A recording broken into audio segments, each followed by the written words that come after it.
Today I'm going to be talking about the return of the Jews to the land of Israel.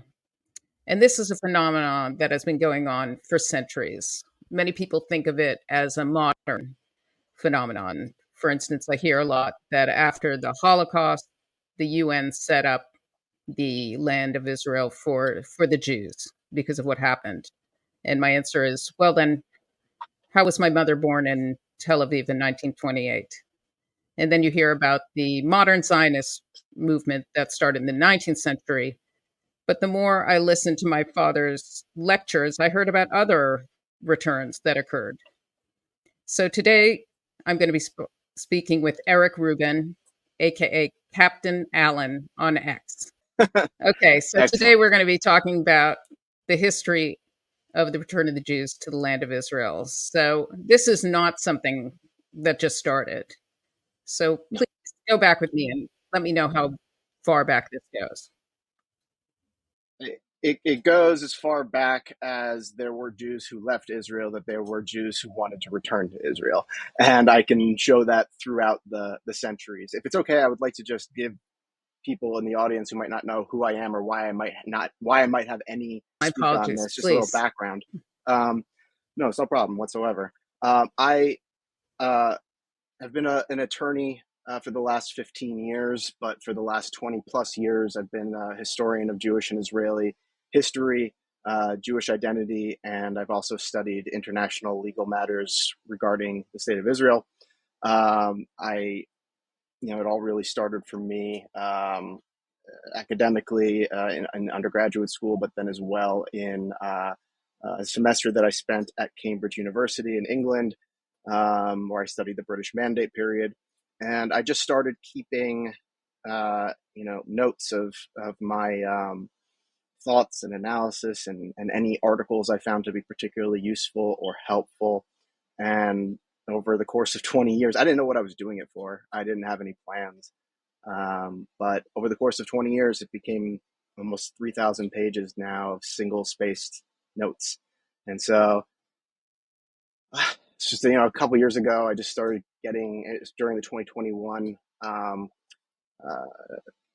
skirmish between Israel and Hamas, just seeing how the venom toward Israel had really taken an extra step up in terms of media coverage, in terms of the protesters and violence against Jews. And so I started trying to organize these notes a little bit so that they could actually be used. I still didn't know how I was going to use them. I even started about a year ago trying to draw some animations of Jewish history, which I'm still working on today. But basically, just a couple months ago, I just, after working as a lawyer for 15 years, and I decided to take a little break and see if I could do something with the knowledge and skills that I've gained over the last 15 years as a lawyer, 20 plus as historian, to try to help spread historically accurate and verifiable information to anybody who is open-minded enough to hear it, and to try to do so in a multimedia format in as many places as I can, so that hopefully the younger generation in particular will not just have to search for it, but will just stumble upon it. That's my ultimate goal, but it's quite a lot of work. So I've been working on that for about the last 2 months, and one of those months was almost destroyed just by a bad COVID infection. So I'm still largely at the beginnings of this, but I've already got a very kind and enthusiastic following, and it's encouraging me to keep going. And this was all before what happened on 10/7. It really seems like Beshert. Obviously, to try to find something good out of something so horrible feels uncomfortable, but I almost feel like it was a calling that I needed to get things going, before this happened. And now I'm in a position where I'm trying to do my best to just get historically verifiable truth out there. And that's going to continue to be my goal. I'm now dedicating my life to it for as long as I can, and hopefully I can make it viable because I have a family to support. But if I can't, then I always have the law degree to fall back on, and I can do this on the side and then try again. but I am really putting my all into it right now. This is what I want to do. It feels like my calling. Captain Allen is my grandfather who answered the call when he saw Jews dying in Europe during World War II. He was a dentist, and he joined the army, and he fought the Nazis. He kept a diary. He took photos. It's something I never met him, but of all the people in my family that you'd see pictures of or meet in person, I look most like him. And there's just a sort of odd sort of kinship. And I felt like, okay, I'm not being asked to fight in a war, but this is sort of the war of my generation, at least of American Jews. And so I felt like I wanted to name this after him as a way to honor him. Uh, and I wanted it to be in his name. I wanted to be trying to continue with his legacy, essentially using the skills and abilities that I have now. So that's essentially just what I wanted to let everybody know is why I'm here, what I'm trying to do, and the fact that I'm not just some Joe off the street who's going to go and give you a bunch of opinions. I have studied this literally to at least some degree every day of my life for more than 20 years, about 22 years now. So this is my passion. Even though I've been a lawyer for 15 years, I know more about this by a lot than I do about the law, and I know quite a bit about the law.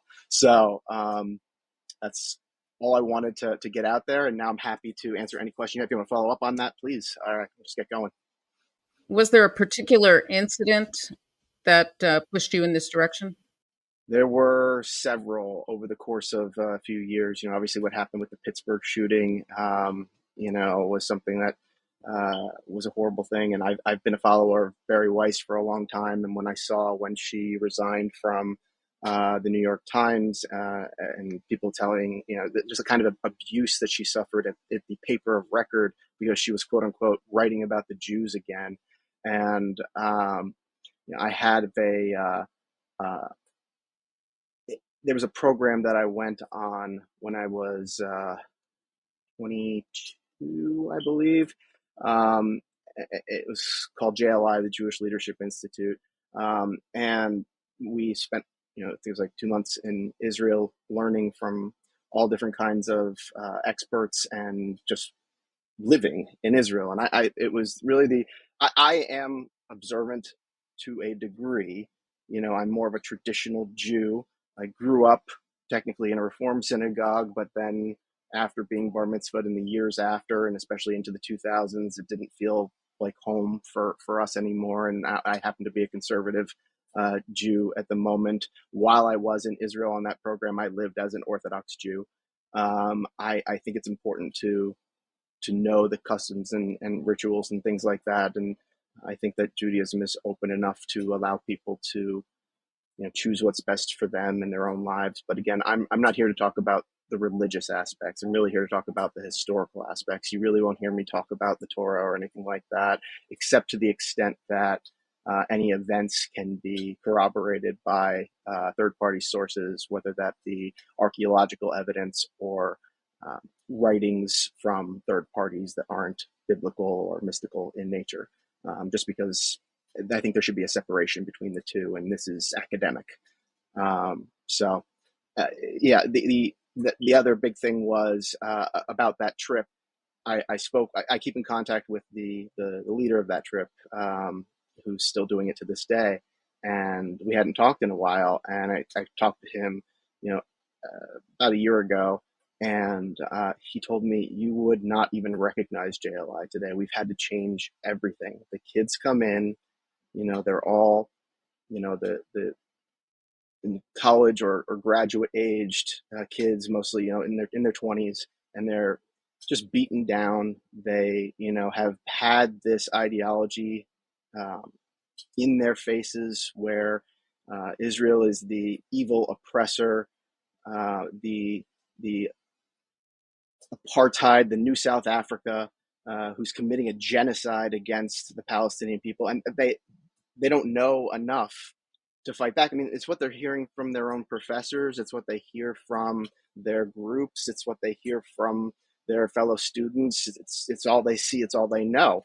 And this is an entire generation of kids now who's growing up who does not have any recollection or knowledge of the lengths to which Israel was willing to go, for example, in 2000 to try to make peace with the Palestinians, with Ehud Barak's offer to Arafat during the Camp David meeting with President Clinton, and how Arafat not only turned that down, but didn't come back with a counteroffer and instead began the very bloody and awful Second Intifada, which I think has left scars on Israelis and Jews who experienced that and saw the blown out buses and cafes and deaths on TV almost every single day for nearly 5 years. Yeah. And now you see an entire generation of kids growing up and they see checkpoints and they see the security fence, or if you want to call it a wall, even though there's only a small portion of it that looks like a wall out of its fence. But regardless, call it what you want. They call it an apartheid wall, which drives me insane because that was only put up to stop the bombings during the Second Intifada, and it worked. And it saved thousands of lives. It's basically what ended the Second Intifada. Nothing else was working, and a lot more people were dying, not just in Israel, but of course, when Israel would then come in to defend itself and retaliate and try to take out these terrorist groups, people always are getting caught in the crossfire, either because they're being used as human shields or simply because they're in the wrong place at the wrong time, whatever it is.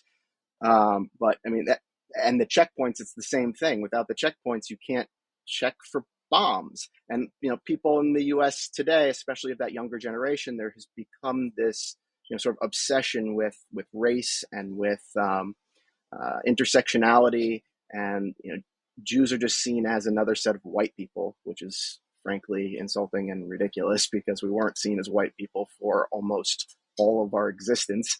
That's a relatively new phenomenon.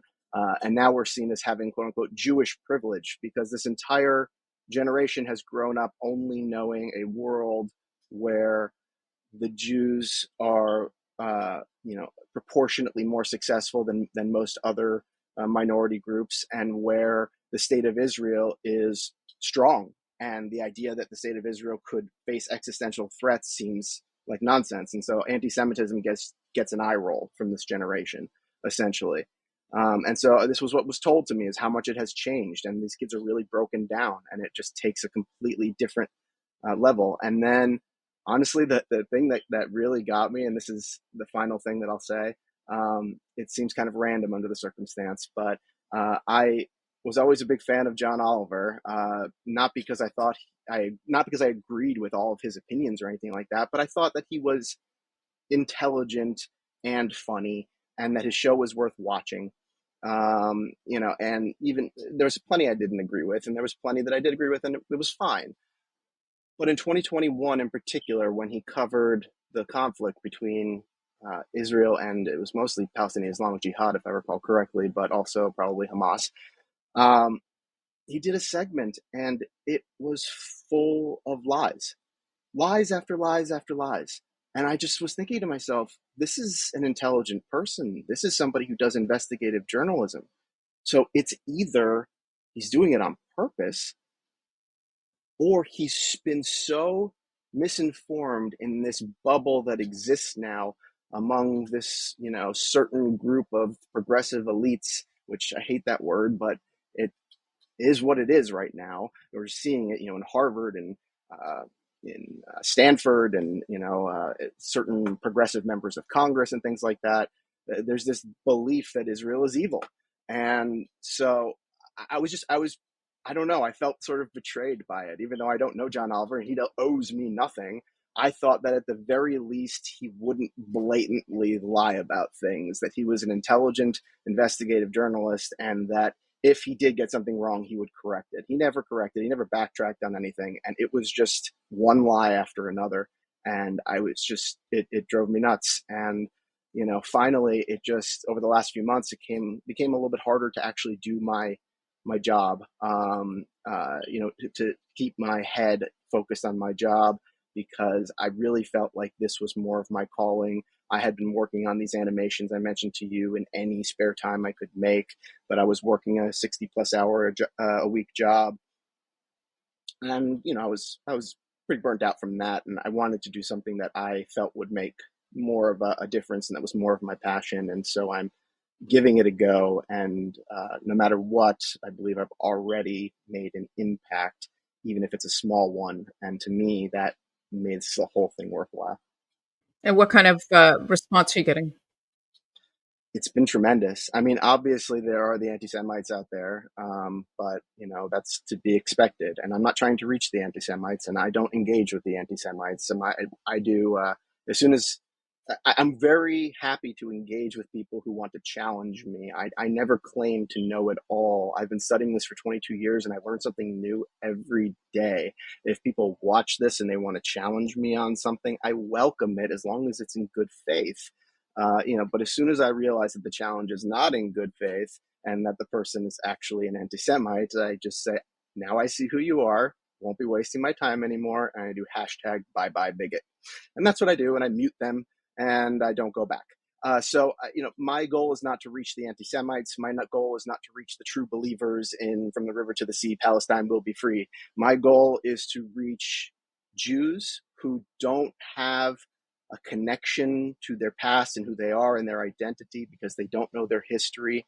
Or if they do, they haven't been able to cross that line from some knowledge to feeling it, so that when you step off the plane at Ben Gurion Airport, you suddenly realize where you are. I mean, I get chills right now just thinking about it. Every Jew should feel that when they step off the plane at Ben Gurion. If you don't, then in my opinion, you should immerse yourself in Jewish history a little more, and try to understand what it means for the Jews to have their sovereignty back, and how that changed the existential condition of the Jews who were slaughtered for centuries, uh, didn't have a voice in the world, didn't have a state, didn't have an army, and could be blamed for the ills of society. We were the world's scapegoat for almost 2 millennia, and really for the most part during the second millennia. But regardless, being blamed for blood libels and for the bubonic plague and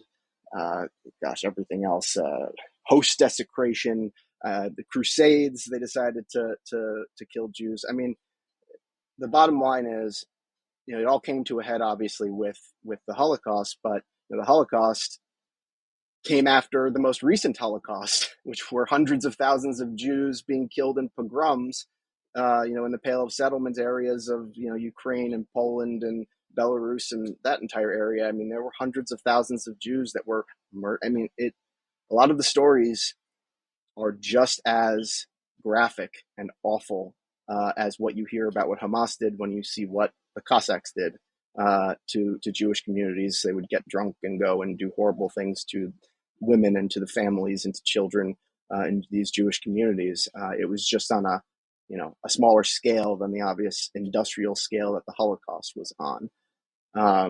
But anyway, sorry. What do you think is the greatest misconception about the relationship of Jews to the land of Israel and the return? Well, there are so many, but I'll start with the misconception in the most broad sense. I really think that a lot of people, I think that most Jews grew up with this idea and this, fairy tale that after the Second Temple was destroyed, the Jews were all exiled and scattered across the world in the diaspora, and that 2,000 years later, we returned, and that was the state of Israel. And that's just not true. There continued to be a Jewish majority in the land of Israel all the way up until uh, sometime between when the Arab conquest first occurred in the 7th century until the beginning of the Crusades in 1099. At some point, we became the minority there for the first time. But so we were still the majority in the land for another 1,000 years after the destruction of the temple, or close to it. And there have always been Jews in Israel. That's one really important thing that people need to know. Um, and it's not just something I'll say, it's something I can prove, and I can discuss each individual circumstance. But we know from archaeological evidence and from third-party writing sources that there have been Jews in the land since at least 1208 BCE all the way up to the present date. So that means that's as far as we can go back archaeologically. That was the Marinepta Stele, the stele being a large marble slab that usually had lists of a ruler's accomplishments or victories in battle. They were often embellished, but this one, the Marinepta Stele, was for Pharaoh Marinepta. It was found in Leaves, Egypt in the late 1800s, and it includes on it, among Pharaoh Marinepta's victories, a victory over Israel. And that's the first mention we have of Israel. So we know that there were Jews, Israelites, people that called themselves the people Israel living in that region going back to at least 1208 BCE. And there are, either through archaeological evidence or through third-party writings of people who visited in the area, and I'm talking about people from all different walks of life and nationalities and religions, talking about the Jewish communities that were there in every century, all the way up until the present date. So yeah, we know from what can be proven that the Jews have been there for at least 3,231 years at a minimum. Or did I do that right? Yeah, I think I did. That's just at a minimum, and we were never gone. But obviously, there were points in time at which we lost our sovereignty completely. We stayed, others left. Most ended up having to leave or were forcibly converted. It may be easier for me to actually go through the history to sort of tell you as opposed to saying it more broadly, but I would say that just in answer to your specific question, the misconception that is the most common is this idea, which is, it's frankly, it's almost hatikva, because we talk about, almost 2 years of yearning and, and hope for the land. But there were Jews there during that time, and it was closer to 1800 years than it was 2000 years. But regardless, there were even small periods of Jewish sovereignty going all the way up until the 600s. And that's an interesting story that I can tell you about as well. Yeah. So anyway, Okay. What's that's the the biggest earliest? misconception. The earliest return. The earliest return. Well, the earliest return would have to be after the Babylonian exile. If you Yes. want to go back that far. After the But temple, I guess after Second Temple. okay, so you want to go back to 70 CE, when the Second Temple was destroyed. We know that there's the Arch of Titus that you can see in Rome, of the Romans carrying away the spoils of the Second Temple. I mean, it is, and it dates to 70 CE, and you can see the menorah that they're carrying away. I mean, this is a fact of history. It's not just something that you read in the Bible. And there are also coins that are dug up that say Judea capta, which is Judea captured. It has Emperor Vespasian on it as well, since he was the emperor at the time when Judea fell. But one really big misconception here, I would say this is the second biggest misconception, is that it was in 70 CE when the exile started.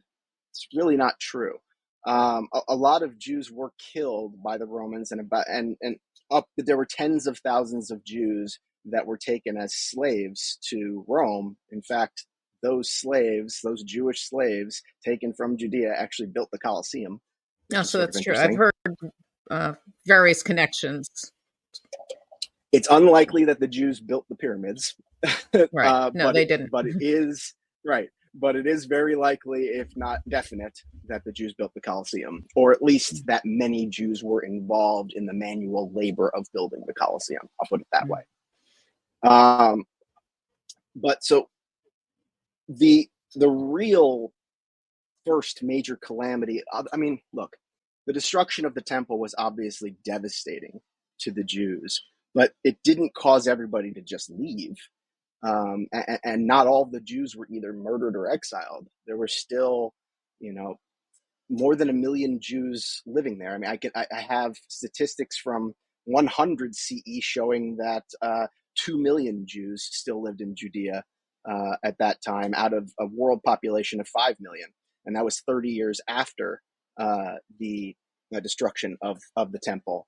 And after the temple's destruction, about 2/3 of the population, particularly in the Galilee, remained Jewish. And that's really where the strongest Jewish communities existed for the longest periods of time. Places like Tzfat, Safed, or Tveria, Tiberias, and then of course Jerusalem. But the Jews were repeatedly, depending on the ruler at the time, and particularly during the Crusades, prevented from being in Jerusalem. But so the biggest calamity, really, in terms of the population of Israel and the indigenous Jewish population that had been there for thousands of years already by that point, was the Bar Kokhba revolt, which went from 132 to 135 CE. And that's one part that I think really needs to be understood, because that's really closer to the beginning of the major. It was really the first Holocaust of Jews, to be honest. Over 1 million Jews were slaughtered at a time when, yeah, it was the first major Holocaust of Jews. Emperor Hadrian, who is looked at as one of the great Roman emperors, was really our first Hitler in a lot of ways, unless you want to consider Haman. But Haman is just a Bible character. He is not somebody who we have any archaeological or third-party evidence of. But, or at least to my knowledge, he really was the first Hitler for us. What wound up happening is Hadrian, let me put it this way. The Jews revolted against the Roman Empire 3 times. Nobody else in history revolted against the Roman Empire more than once. So the Romans were done with us. These rebel Jews who think that they can take us on. And what wound up happening was, in 132, first Hadrian decided that he was going to outlaw Judaism, that it was over with, the temple was gone, and he renamed Jerusalem in 132 after himself. His first name was Alias, so he named it, and the main god for the Romans at the time was Jupiter Capitolonius, so he renamed it Aelia Capitolonia, and he outlawed the practice of Judaism. And so once again, the Jews revolted. It basically, that is the tipping point that you see throughout Jewish history. As soon as somebody tries to step in and say, you can't actually be Jews anymore, you can't, practice anything that makes you a Jew, that you identify with as a Jew, whether that's religious, whether it's cultural, that's when Jews revolt, essentially. You can see it happen over and over. But so this time it was Shimon Bar Kokhba who led the revolt, and it was initially very successful, which was a huge embarrassment to Emperor Hadrian, who, was the big shot of the largest empire that ever existed at that point in time. And the Jews won, and they kicked out the Romans completely from Judea, and they reestablished their sovereignty for 3 years. You can see this. There are coins that say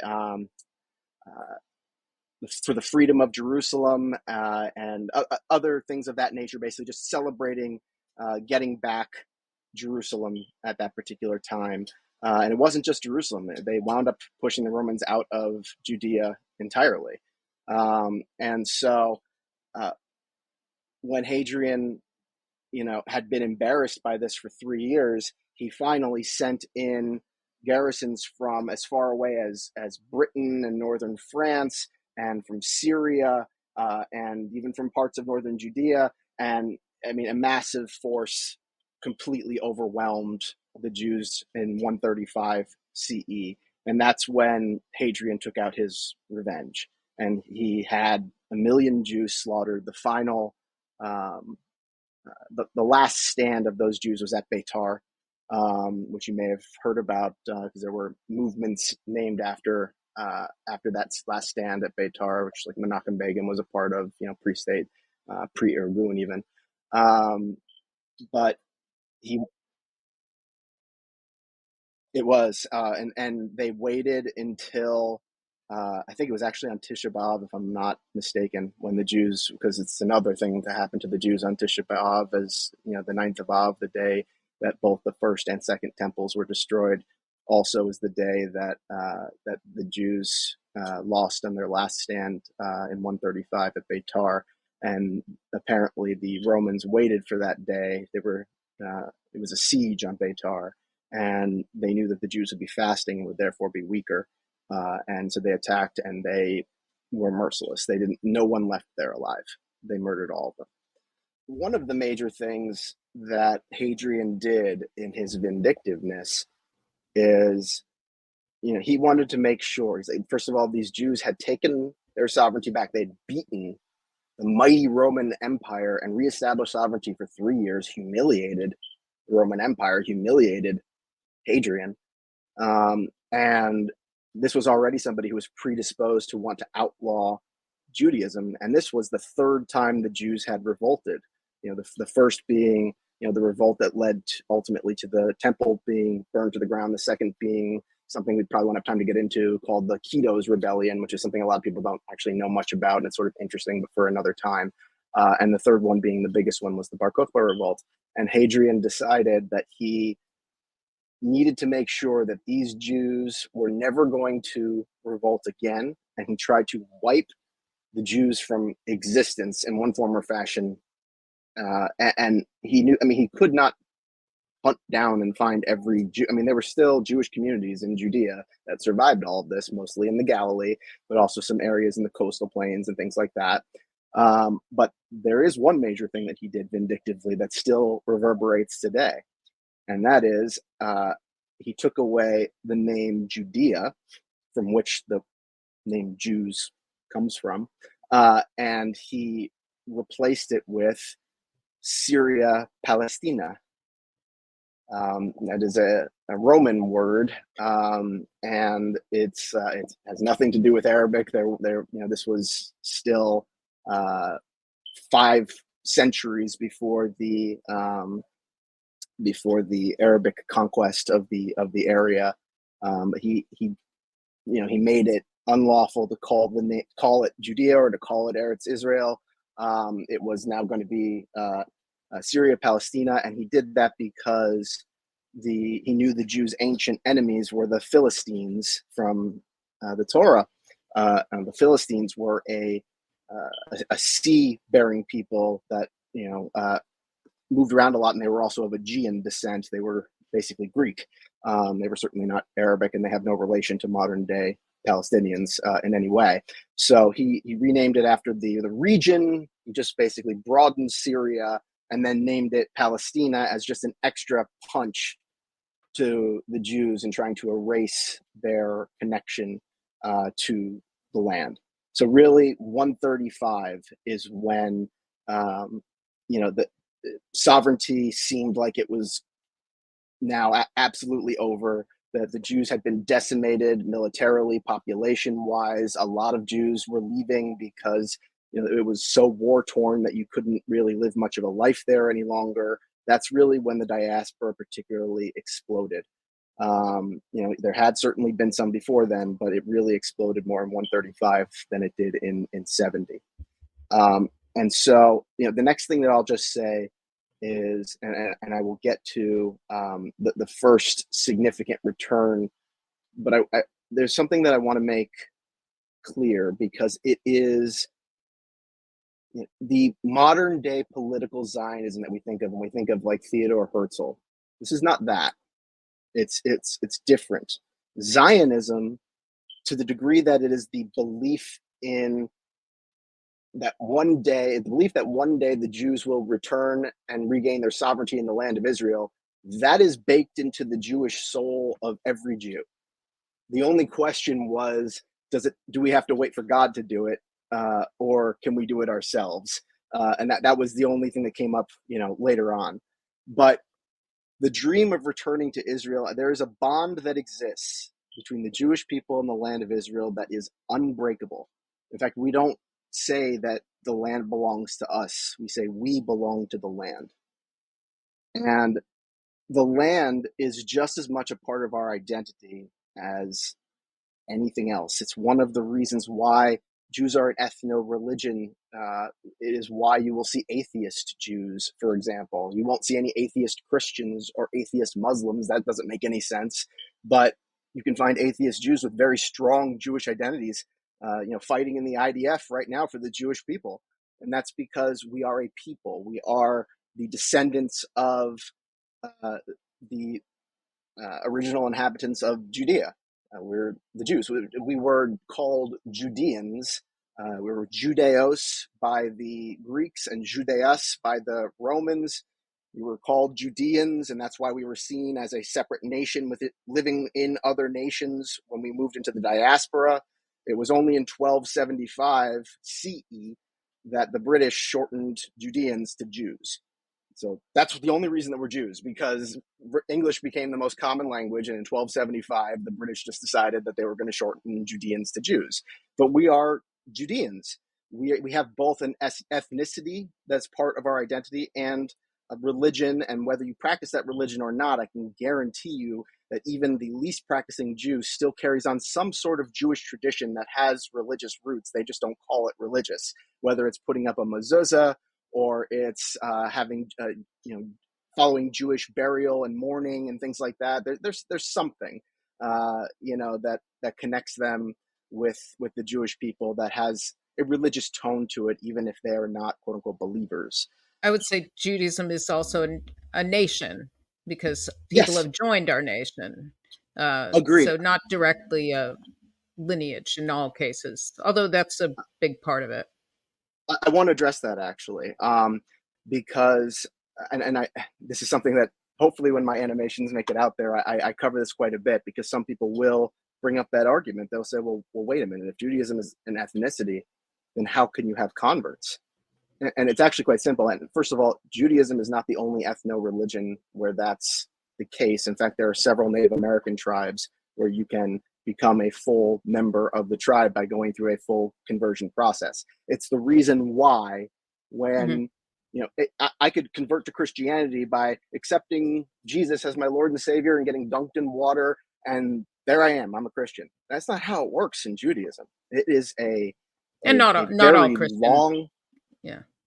Well, that's fine. I'm Yeah. not. I don't mean to. I'm not, certainly not trying to demean it Southern in any way. Baptists. Yeah. I am fair enough. I am just trying to say that the difference between what it takes to convert to other religions and to convert to Judaism is still going to be night and day, because what you need to become is part and parcel of the Jewish people. You have to completely engross yourself in the culture, which is why a conversion must take a minimum of 1 year, because you have to go through the entire calendar year of experiencing what it is to be a Jew, and you learn Jewish history and all that. And then there is an ancient Jewish parable that explains this whole thing. And if you click on my profile, at Captain Allen History, you'll see that I have a hand drawn that I drew a photo. It's supposed to be Moses standing in front of Mount Sinai, and there's just a bunch of stick figures standing around him, and there's tons of them everywhere. And it says, "Saw you at Sinai." And the story behind that is that every Jew that ever was or ever will be was present at Sinai when Moses received the commandments from God. Now, you can believe that mystically or not. You can just also look at it as a parable for Jewish peoplehood. And the idea is, once you've gone through the arduous process of becoming a part and parcel of the Jewish people, you don't join the Jewish people, you're rejoining the Jewish people. Your soul was there with all the other Jews at Sinai. That's the bottom line. So Mm. while there is an ethnic component, it's really more of a spiritually ethnic component. We are all the either direct descendants or the spiritual descendants of the original people of Judea. That's what I would say. And what is I'm going in chronological, but you have incidents of Aliyah that most people don't know about. Can you tell us Right. about some of those? The Yes. unusual. Yes. And the final thing that I want to say, if it's okay with you, and then I'm going to get right into that, Sure. is, I talked about it being baked into the Jewish soul, but I just want it to be thought of this way as well. Every time a Jew prayed after being exiled from,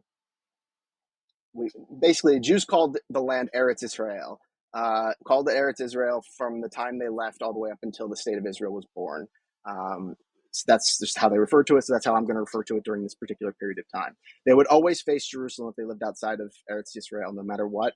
At every Passover Seder, they would say, Lashana behaba beYerushalayim, next year in Jerusalem.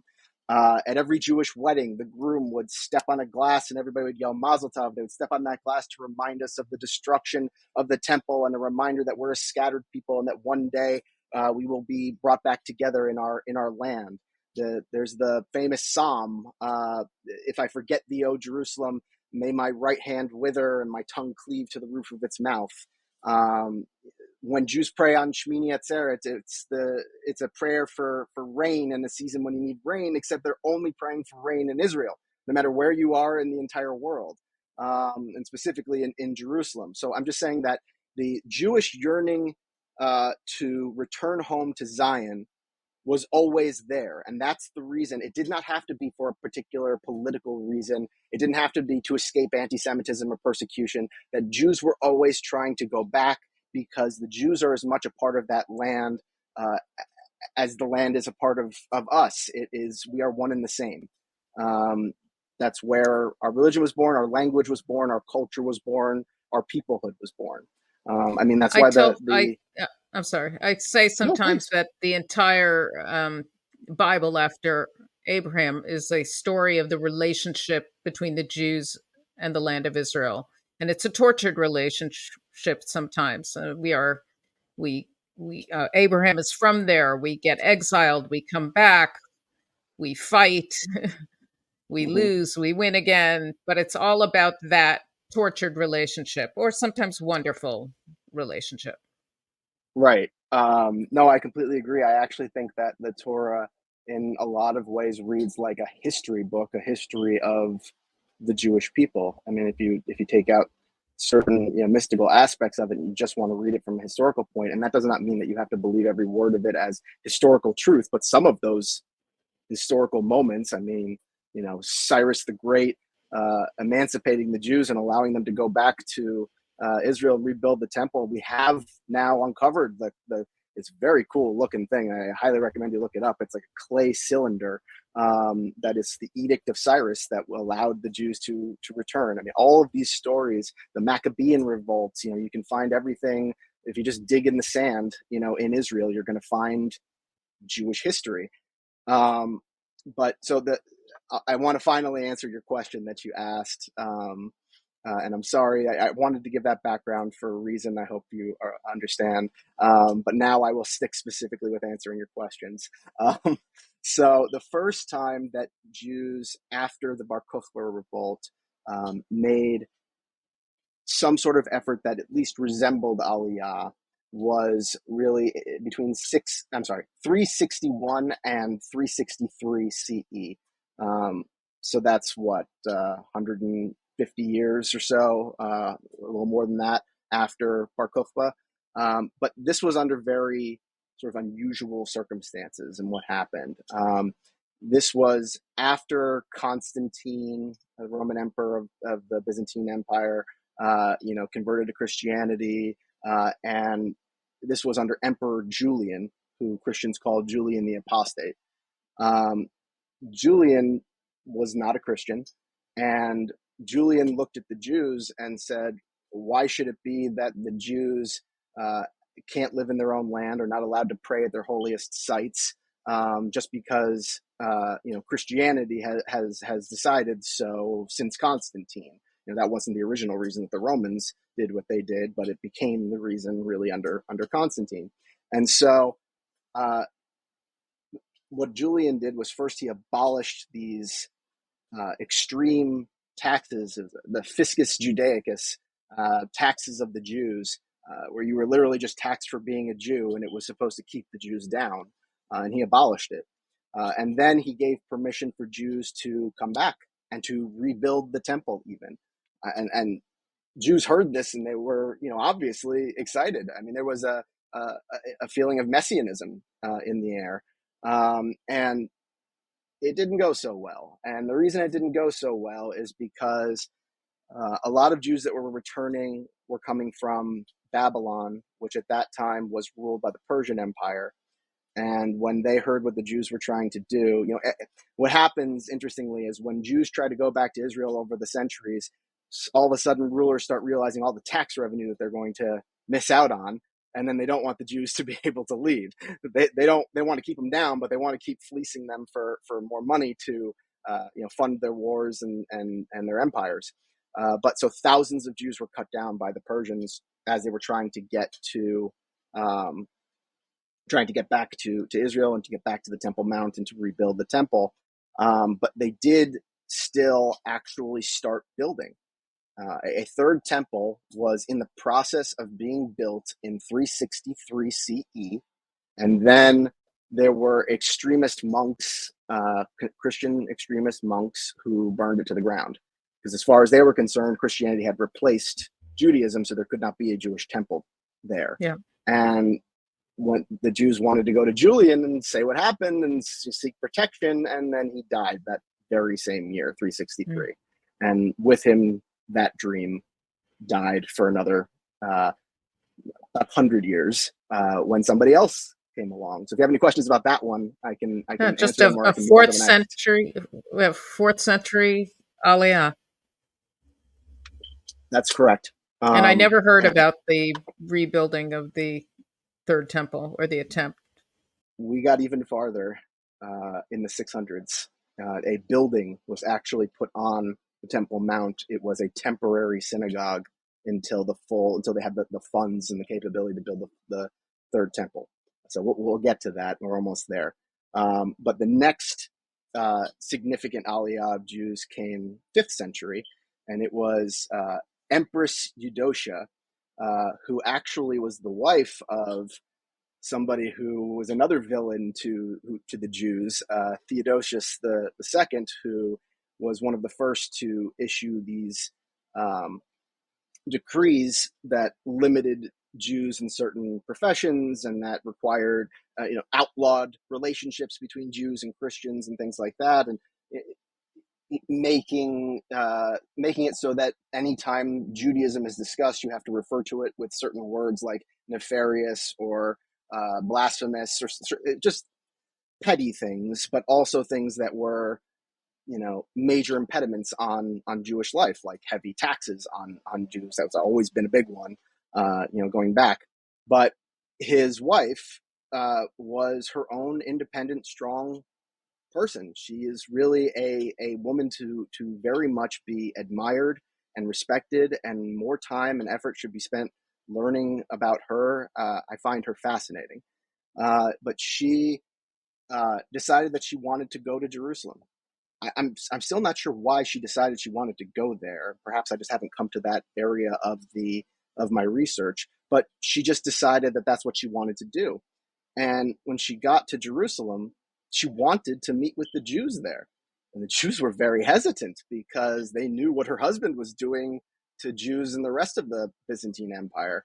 And she was appalled by what she saw there, that Jews were being beaten in the streets and that Jews could not pray even at the ruins of the temple. They were only allowed to go there once a year at this time, on Tisha B'Av. The Jews could only pray once a year on Tisha B'Av to mourn the destruction of their temples. But for the other 364 days out of the year, Jews were not allowed to pray at the Temple Mount. That changed for the first time under Empress Eudocia in 438. And she actually went a step further. And she said, you should be allowed to rebuild your temple here. And you should be allowed to settle this land. And this should be, she didn't quite say a Jewish state or Jewish sovereignty, but at least Jewish autonomy. You should be able to live here and call this your own. You're from here. This is your land. And so there was Jews started praying at the Temple Mount, and they got the word out as best as they could. The strongest Jewish communities at this time, and really for much of the time during the exile, was in the Galilee. And they issued a call that specifically said, to the great and mighty people of the Jews, know that the end of our exile to our people has come. and 100,000 Jews descended on Jerusalem, specifically for the festival of Sukot. And that was supposed to be the big celebration, the return of the Jews, and it was a major attempt at Aliyah and a major attempt at, reestablishing some level of autonomy for the Jews in Eretz Israel and to potentially rebuild the temple. But on that Sukkot, when 100,000 Jews descended, they were attacked again by extremist Christian monks. Many of them were stabbed. The vast majority of them were stoned to death. And ultimately, actually, 18 of those monks were put on trial for murder. And the monks' explanation at trial was, we didn't throw any rocks. The rocks fell from heaven and struck down the Jews. And that was accepted. And Oh, the wow. Jews, having no power, no state, no voice in the world, just at the whims of whoever was ruling the land in which they lived, which is how Jews lived for almost 2 millennia, they couldn't do anything about it. And so the monks were acquitted, and that was just the end of it. And Eudocia, she did try to continue helping Jews for some time afterward. She actually was the one who rebuilt the walls of Jerusalem at that time, because she thought that it would help protect Jews, because with her help there was more of a Jewish population in Jerusalem, and she wanted the Jews to have protection. But while there was some aliyah during that time, the massacre was so brutal that it really stopped things in their tracks, unfortunately, because Eudocia did not have the ability to control these extremists on the ground, essentially, even if and it seems like she really truly wanted to. So So that would be the 100,000 next time. people, do you say, were killed? 100,000 Jews descended on Jerusalem for the festival of Sukkot. In what was it, 438? I think I said, right? Just 438. Just double checking myself. 438. 100,000 Jews descended on Sukkot, and it was supposed to be a celebration of Sukkot, but also the end of the exile again. So it doesn't mean that those 100,000 all intended to stay at that moment, but it was understood that this was the beginning of the return of the Jews to Israel. So it was a time of Aliyah, or a time to be followed by Aliyah. And if it wasn't for the massacre that occurred on that day of what was supposed to be revelry, it could have been a very different world. So that's the 5th century Aliyah attempt. Yes, correct. The next one is, I think, one of the most interesting stories that doesn't get discussed enough. And it's because this is the time when the Jews actually managed to regain sovereignty for the last time before the state of Israel in the 620s, and they had it for 3 years, and they actually rebuilt a building, a synagogue, on top of the Temple Mount, that was supposed to be a temporary structure until they had the funds to build the third temple.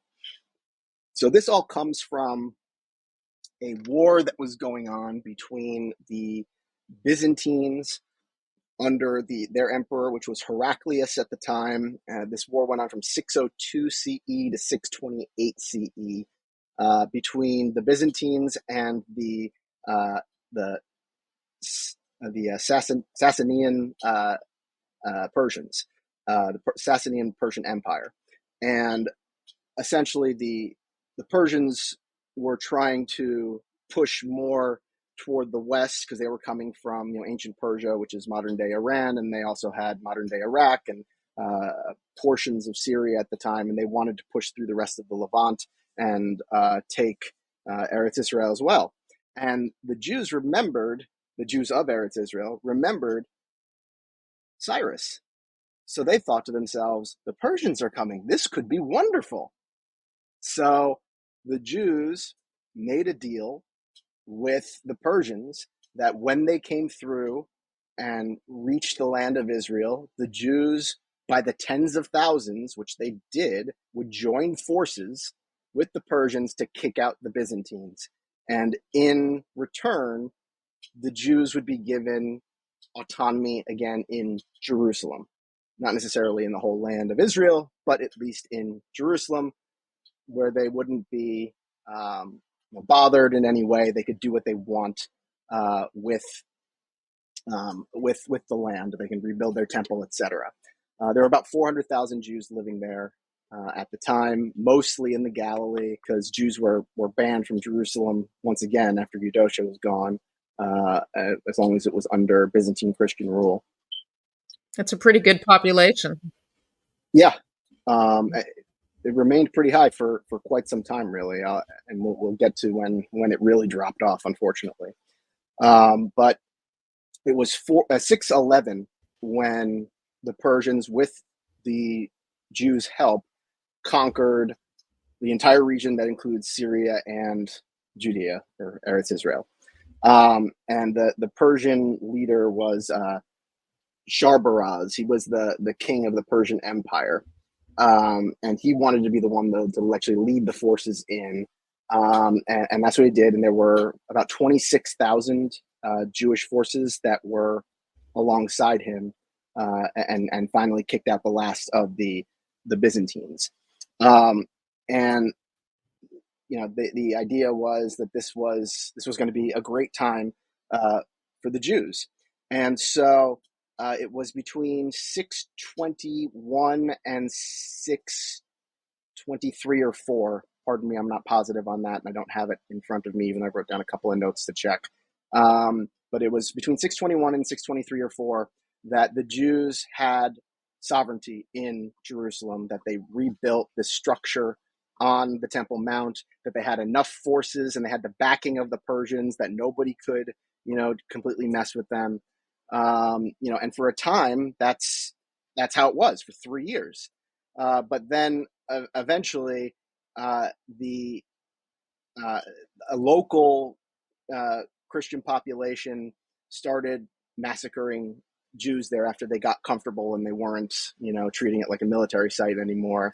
And they drove the Jews out of Jerusalem, and the Jews went to Sharbaraz's, that's what I'm looking for, his, I don't know, his fort or his stronghold, the place where he was set up in Eretz Israel at the time, which was in Caesarea. And they said, look, they're slaughtering us here. We need your help to take it back. And Sharbaraz agreed to go in and take it back, and he did. But then he said, look, if you guys can't hold this yourself, I'm not going to just stay here forever to hold it. And he completely turned on the Jews 100%. He said, forget it. I'm not having this, happen every 3 years. Now Jews can't live within 3 miles of Jerusalem. Everybody out. The structure on top of the Temple Mount was destroyed. That was it. So the Persians turned on them. And so the Jews didn't know what to do. They said, these are not the Persians that we remember. This is not Cyrus the Great. And so they knew that the Byzantines were still the stronger empire at the time, and that Heraclius wanted to retake the land. And so the Jews went to Heraclius and said, well, if you want to come through now, we'll help you kick out the Persians if we can have the same kind of autonomy we're just trying to have in Jerusalem. Basically, we'll make you the same deal that we had made with the Persians. And Heraclius said yes. And he did not keep his end of the bargain, not by any means. In fact, he would probably be considered the second Hitler after Heraclius. After Hadrian would be Heraclius, because he just slaughtered people. He came in. The Jews helped to get rid of the Persians, and then they were trying to move back to Jerusalem. And suddenly Heraclius, who was extremist had extremist Christian views, he spoke to his advisors, and he asked them if he had to keep his promise that he had made to the Jews. He said, because part of him felt like it would be he actually had a conscience. It would be wrong to not act in a way, as an emperor, and not keep your promises that you make in times of war. But his religious advisors, told him that promises to Jews are not real promises. And they said, if you have any reservations about it, if you fast for a couple of days, that will be enough of a repentance, and you don't have to keep any of your promises to the Jews. So he did. He fasted for a couple of days, and then he went in and hunted down Jews by the tens of thousands. It was something like 50 to 60,000 Jews were slaughtered by Heraclius, which out of the 300,000 or so that were living there was quite a lot. Again, for some reason, the Jews in the Galilee were left largely untouched. But so that would be the second attempt at, I guess, I don't know if I can say it was Aliyah. I'm sure that during that period of time, those 3 years, Jews were coming in, but it was a time of brutal war that was still going on between the Persians and the Byzantines. And the idea of going anywhere and trying to make a mass Aliyah was not high up on anybody's list. So really what that was instead, while I'm sure that there was some Aliyah during that time, was the last regaining of sovereignty in the land of Israel before 1948. And that happened, in those years, 621 to 6, sorry, this is so close. I think it's 621 to 623. 21, 22, 23 is 3 years. Yeah. So I'm pretty sure that's what it is. But then, there wasn't Aliyah for some time. The Heraclius massacres once again really scared off the Jews, and it was very difficult for Jews to live there. But a lot of Jews, and again, the reason that there's always been a Jewish population in Israel is because of how important it is to us. So there are always going to be, history shows us this, no matter how bad the situation is, there are always going to be thousands of Jews living in Israel, and there are always going to be Jews trying to get back to Israel. It's just because we see ourselves as an incomplete people unless we're in our land. In fact, many of the 613 commandments can't actually be followed unless you're in Israel. So it's basically Jews are Yeah, it's a incomplete unless they land-based live there. religion, Absolutely. like Um, many sorry. like many Right. indigenous religious religions. This is an indigenous religion that our holidays sync with the harvests in Right. that place. Exactly. And the next major period becomes the Arab period, which is, I mean, it is what it is. It was an imperial conquering of vast swaths of land, which is why Arabic and Islam is not only in the Arabian Peninsula, and Arabs are not only in the Arabian Peninsula where they, originated, where they are indigenous, but that they go all the way through North Africa and all the way up, the areas of the Levant, and then into Mesopotamia, Iraq, in these areas. It was a religion by the sword in the 7th century. That was their mission. It was Caliph Umar who set up the first caliphate after Muhammad died in, it was 632 CE. So all of this is happening still pretty close in time after what had just happened with Heraclius. But now the Arabs come through, and they are much stronger than the Byzantine Empire. And the Byzantine Empire was really beaten down and bereft of troops and weaponry because of their years-long war with the Persians. And so the Arabs were able to, they were strong, and they were able to take advantage of the weakness of the Byzantines at that time, and they took the land. And when they took the land of Israel between 636 and 638 CE, they made their capital Ramleh. And according to figures, and again, with these figures, you have to realize that these do come from educated estimates from the time, but people weren't going door to door doing censuses at the time, so we have to be careful with what these numbers really mean. We can only use them as a point of reference and say it was probably close to this number. But by the time of the Muslim conquest, there were supposedly between 300,000 and 400,000 Jews still living in the land of Israel, just mostly in areas like the Galilee, and then also in areas of the coastal plains, including Gaza, by the way, interestingly enough. There's actually some archaeology has been uncovered that shows there were Jews living in Rafah, which is you're hearing a lot about in the news because that's the crossing between Gaza and Egypt.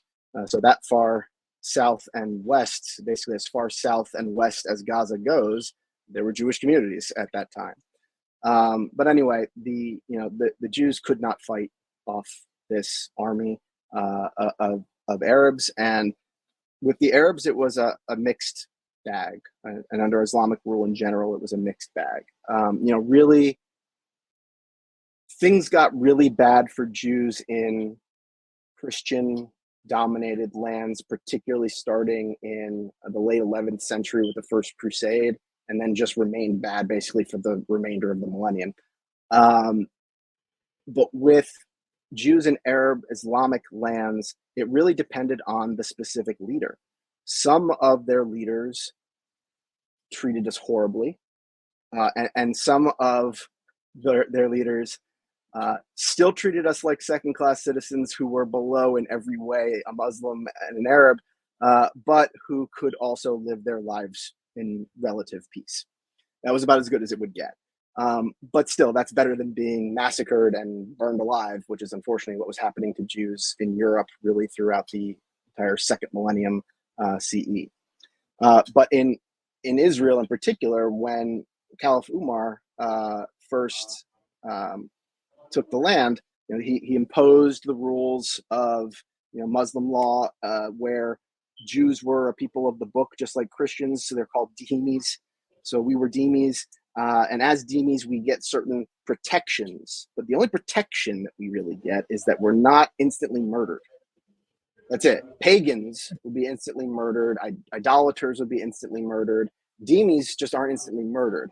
But the restrictions on dhimmis are relatively extreme. And again, it does change over the years depending on which ruler it was at the time. But they had to pay the yearly poll tax, a jizya, it was called. There were, Jews couldn't ride horses. Jews couldn't build any buildings that were taller than any Muslim buildings. They couldn't run for political office. A Jew could not testify in court on his own behalf. There were even places where Muslims were permitted to steal from Jews, and the Jew had no recourse. Essentially, it actually was a system of apartheid because there were two different sets of laws for two different peoples. The Arabs were a conquering people that subjugated the indigenous Jewish population that had been there for thousands of years. It actually fits the definition as opposed to what is, these days thrown around as a word that has basically now become bereft of meaning. But it was a different set of laws for Jews, and not just Jews, but for Christians as well. And it's important to say that. And actually, the whole idea of Jews being forced to wear clothing that makes them distinctive, and the Star of David that Jews were forced to wear during the Nazi period, that didn't start with the Nazis. That started actually with Al-Harun was his name in Baghdad in the, I think it was the 700s, the 800s. He started making Jews wear a yellow belt. And then it turned into that at other times it was bells that we had to wear in addition so that they could hear a Jew coming. And then the idea of a badge, that was the Fourth Lateran Council by Pope Innocent III was the one who made it. It was supposed to be a yellow circle badge on the chest, and there were many variations of it over the years. There were some Muslim rulers that made Jews wear golden calves around their neck. There were King Edward I, who ultimately expelled the Jews from England in 1290. He had previously required that all Jews over the age of 7 wear the 10 Commandments in yellow on their clothing. Yellow was always the color. And apparently it was because yellow was considered to be, first of all, it was so bright and easy to see. And it was also considered uncouth to wear yellow. So put it on the Jews. And then it got even worse with, the Juden hut, which was a Jewish hat. Yes. Yeah. Yeah. So, but anyway, so it depended on the rulers at the time, but there was no doubt that the Jews became a subjugated people, even though for a while they were still the majority in their own land in Israel when it was taken over by Islamic Arabs. Because they were dhimmis, they had to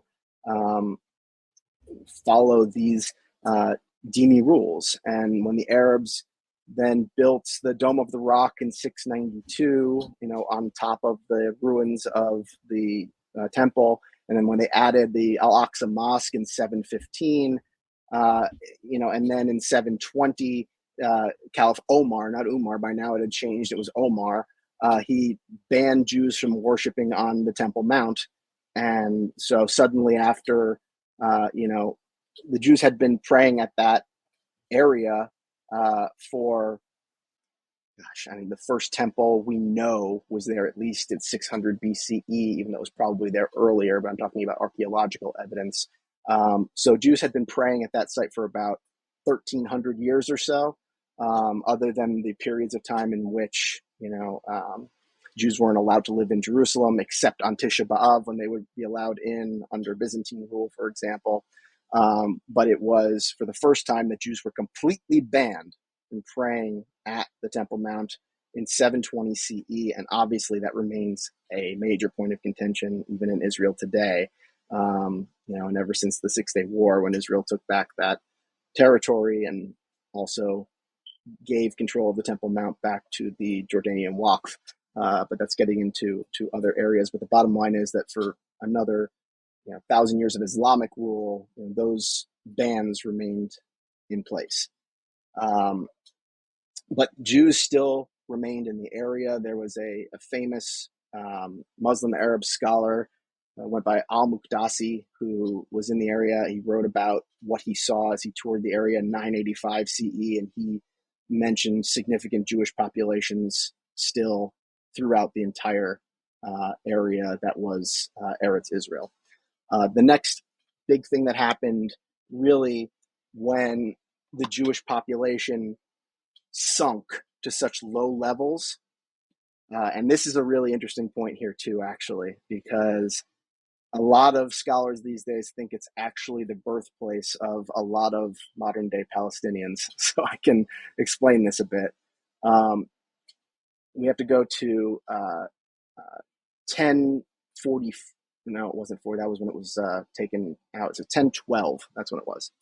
The ruler of the, I think it was the Fatimid Caliphate, which was then ruling Eretz Israel and all of its inhabitants.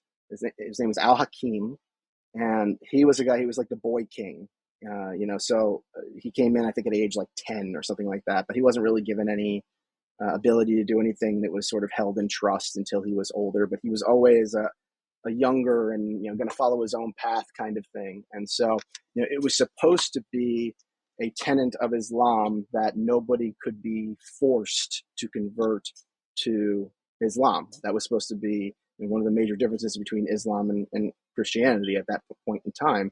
That wound up being broken over and over in places like Yemen and Morocco.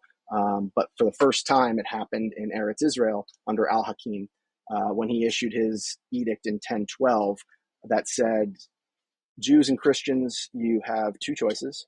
You become a Muslim or you leave. And if you don't do either one of those, we'll kill you. And what wound up happening is it created what are known as Musta'arabi Jews. Basically, any recent Christians that had moved to the area, that didn't have deep roots, they left. They just said, see ya. But the Jews and the Christians, especially those Christians who were originally Judeans, who, because Christianity started out as a sect of Judaism, so they had deep ties to the land. those Jews and those Christians, they wouldn't leave. That's how much the land still meant. And so they agreed to convert so that they wouldn't be killed and so that they wouldn't be exiled.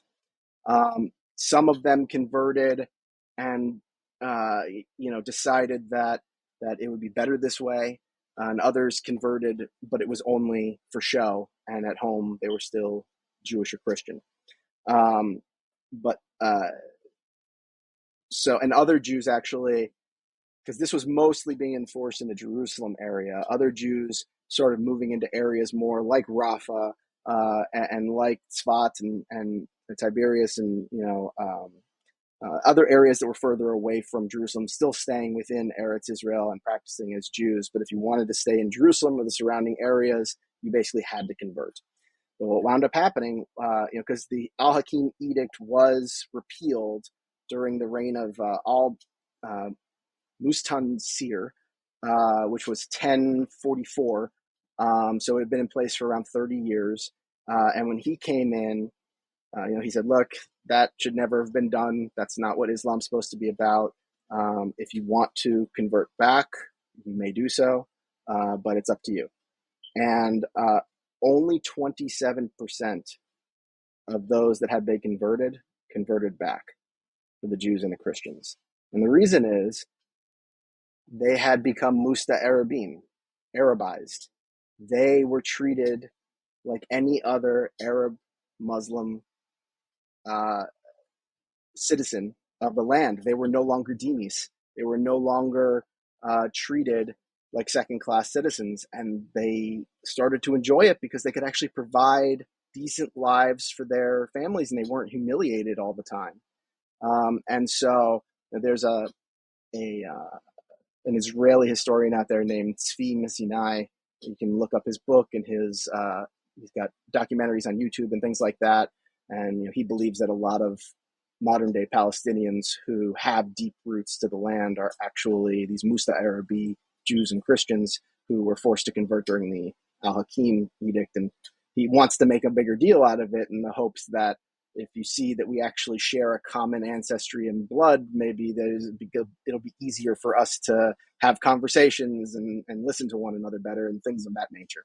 Anyway, but he's been pushing that for a long time. Actually, there was a push by Ben Gurion and Moshe Dayan over this in the early days of the state to try to bring this to the attention of the local Arabs that they might actually have Jewish ancestry.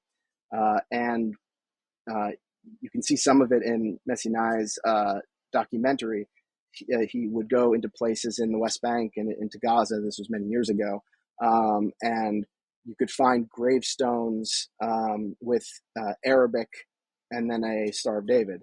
And you could see Palestinian Arabs, supposedly Palestinian Arabs, who would, as long as you blurred out their face, take you in their homes and open up a little area of the wall where they kept a menorah, where they kept ancient prayer books. I mean, there's a treasure trove of ancient Judaica that exists there in secret. So some of this conversos, sure. Some of this is true. It's just we don't know what percentage of it. It might be small. Messinai claims that it's like as high as 90%. I don't know that there's enough to say that, but that as he is, somebody who's done a lot of research in this, he should at least be considered.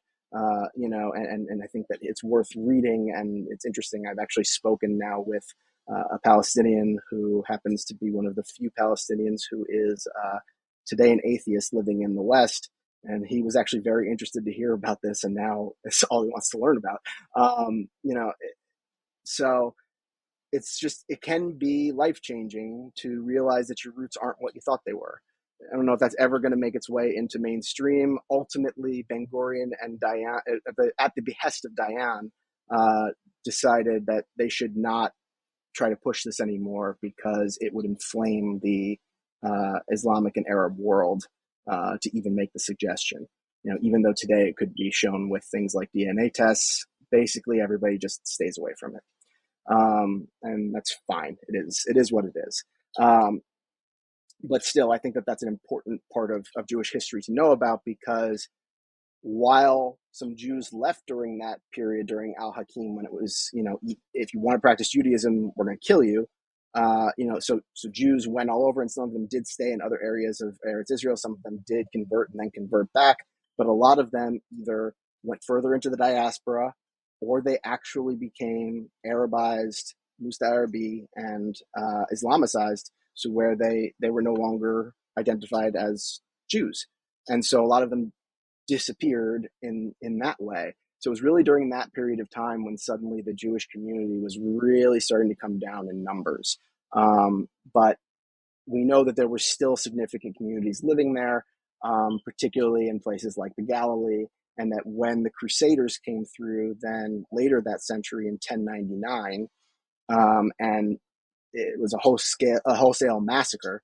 The Jews were fighting beside the Muslims then against the invading Crusaders, and they held them off for a while, but ultimately the Jews in Jerusalem, 6,000 of them took refuge inside of a synagogue, packed like a rail car, a cattle car on its way to Auschwitz, essentially, but in a synagogue in Jerusalem, 6,000 Jews, and they were burned alive by the Crusaders. And so a lot of, basically, under Crusader rule, for as bad as it was under Al-Hakim, and some Muslim Arab rulers were better than others, it was way worse under the Crusaders. So no Jews were going anywhere near Jerusalem for this period of time in which they had set up this Christian state of Jerusalem, essentially, is like the Christian monarch of Jerusalem. I forget the exact wording of it, but that's what they set up there. But there were still Jewish communities living in Israel, just mostly in areas that were further away from Jerusalem, either on the coast or in the Galilee area. So really, the next time that we get to an actual, Aliyah fever.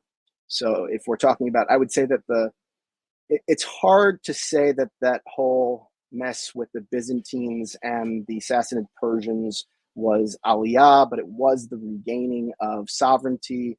I would say really the last period of Aliyah would have been in the 400s with Empress Eudocia, when 100,000 Jews came in, and then another one didn't even really start until around 1141, and even then it was much smaller scale. 1141 would be when the Spanish poet Yehuda Halevi issued his Zionist-like call from the diaspora that Jews emigrate to Eretz Israel. I've been talking for quite a while. I'm happy to keep going, but I want to make sure if you have questions that I'm not just talking over you and just overtaking everything, because I No, do no, not at all. have a lot of information in my brain, and so I will just keep speaking unless Yeah. you jump in and tell me to stop. So we got to Yehuda Halevi. Yehuda Halevi, who set out from Spain under the Arab rule, Muslim rule, to try to go to Israel, but we don't know if he got there. He did get there. Oh, he did. Okay. Yeah. I could, if you're saying that you think that perhaps he didn't, like I said, I'm still learning every single day. The sources that I've read said that he did get there, but whenever you're dealing with history that goes back many centuries, or even more than that, you might find differing accounts. So it wouldn't surprise me if what you're saying is found in other accounts that I just simply haven't read yet. So, and I'm, like I said, I'm always willing to be proven wrong. I even like it sometimes because it helps me learn something new. But it's my understanding that he did make it. And what's so interesting about Halevi is that it shows you the Jewish yearning for Israel in an early time period, far away from modern political Zionism, in a way that you didn't really see in other sources. And the reason I say that is this was still the golden age of Spanish Jewry. This was not the Inquisition. This was not even when the Almohads came, and in the 1200s, and things started getting much worse for the Jews of Spain for the next 200 years. This was the golden age. This was Jews lived as well in Spain for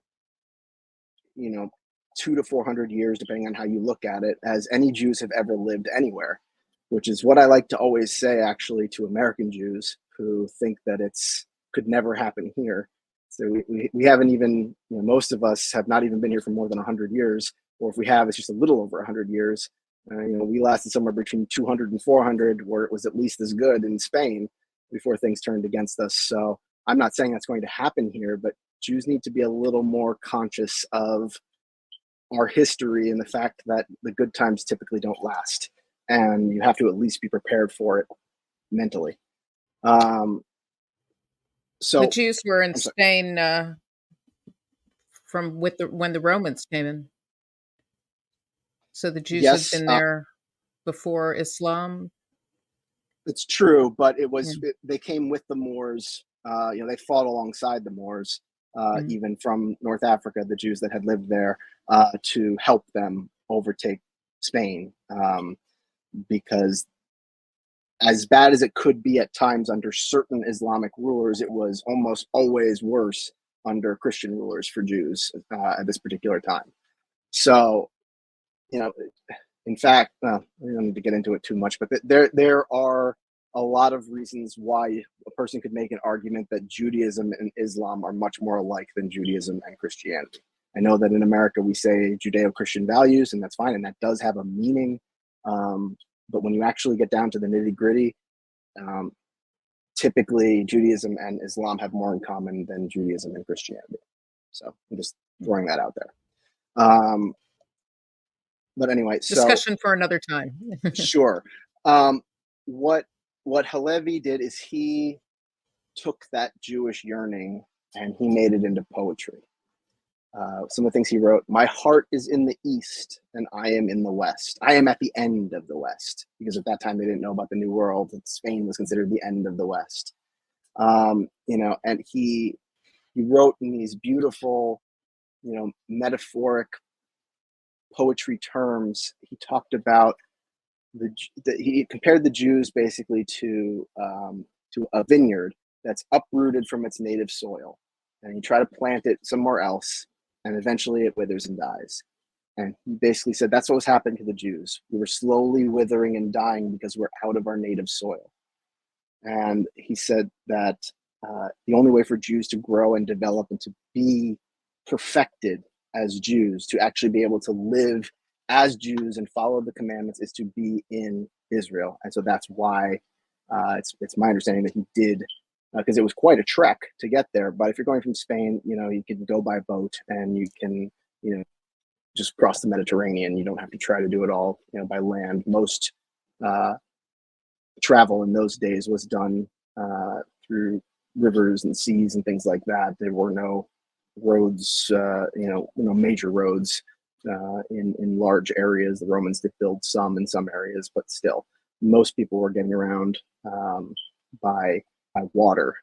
It's actually, you can follow Jewish emigration patterns from, post Bar Kokhba for the next 1,000 years by just following the rivers. Most Jews either went, the Jews that would ultimately become the Sephardic and the Mizrahi either went, toward the west into North Africa, or they went, to the east into, Mesopotamia, Babylon, Iraq, or Iran, Persia.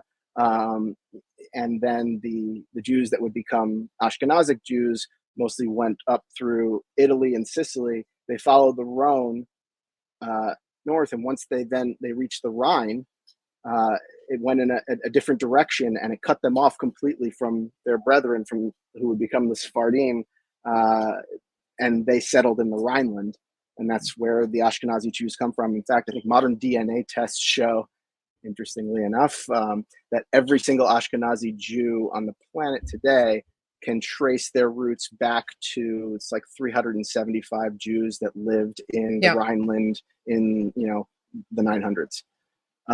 So anyway, but the bottom line is, I'm just saying that, it is plausible that Halevi, because he could go by boat, he could get to Israel, that he did in fact get there. And it was his poetic words that were able to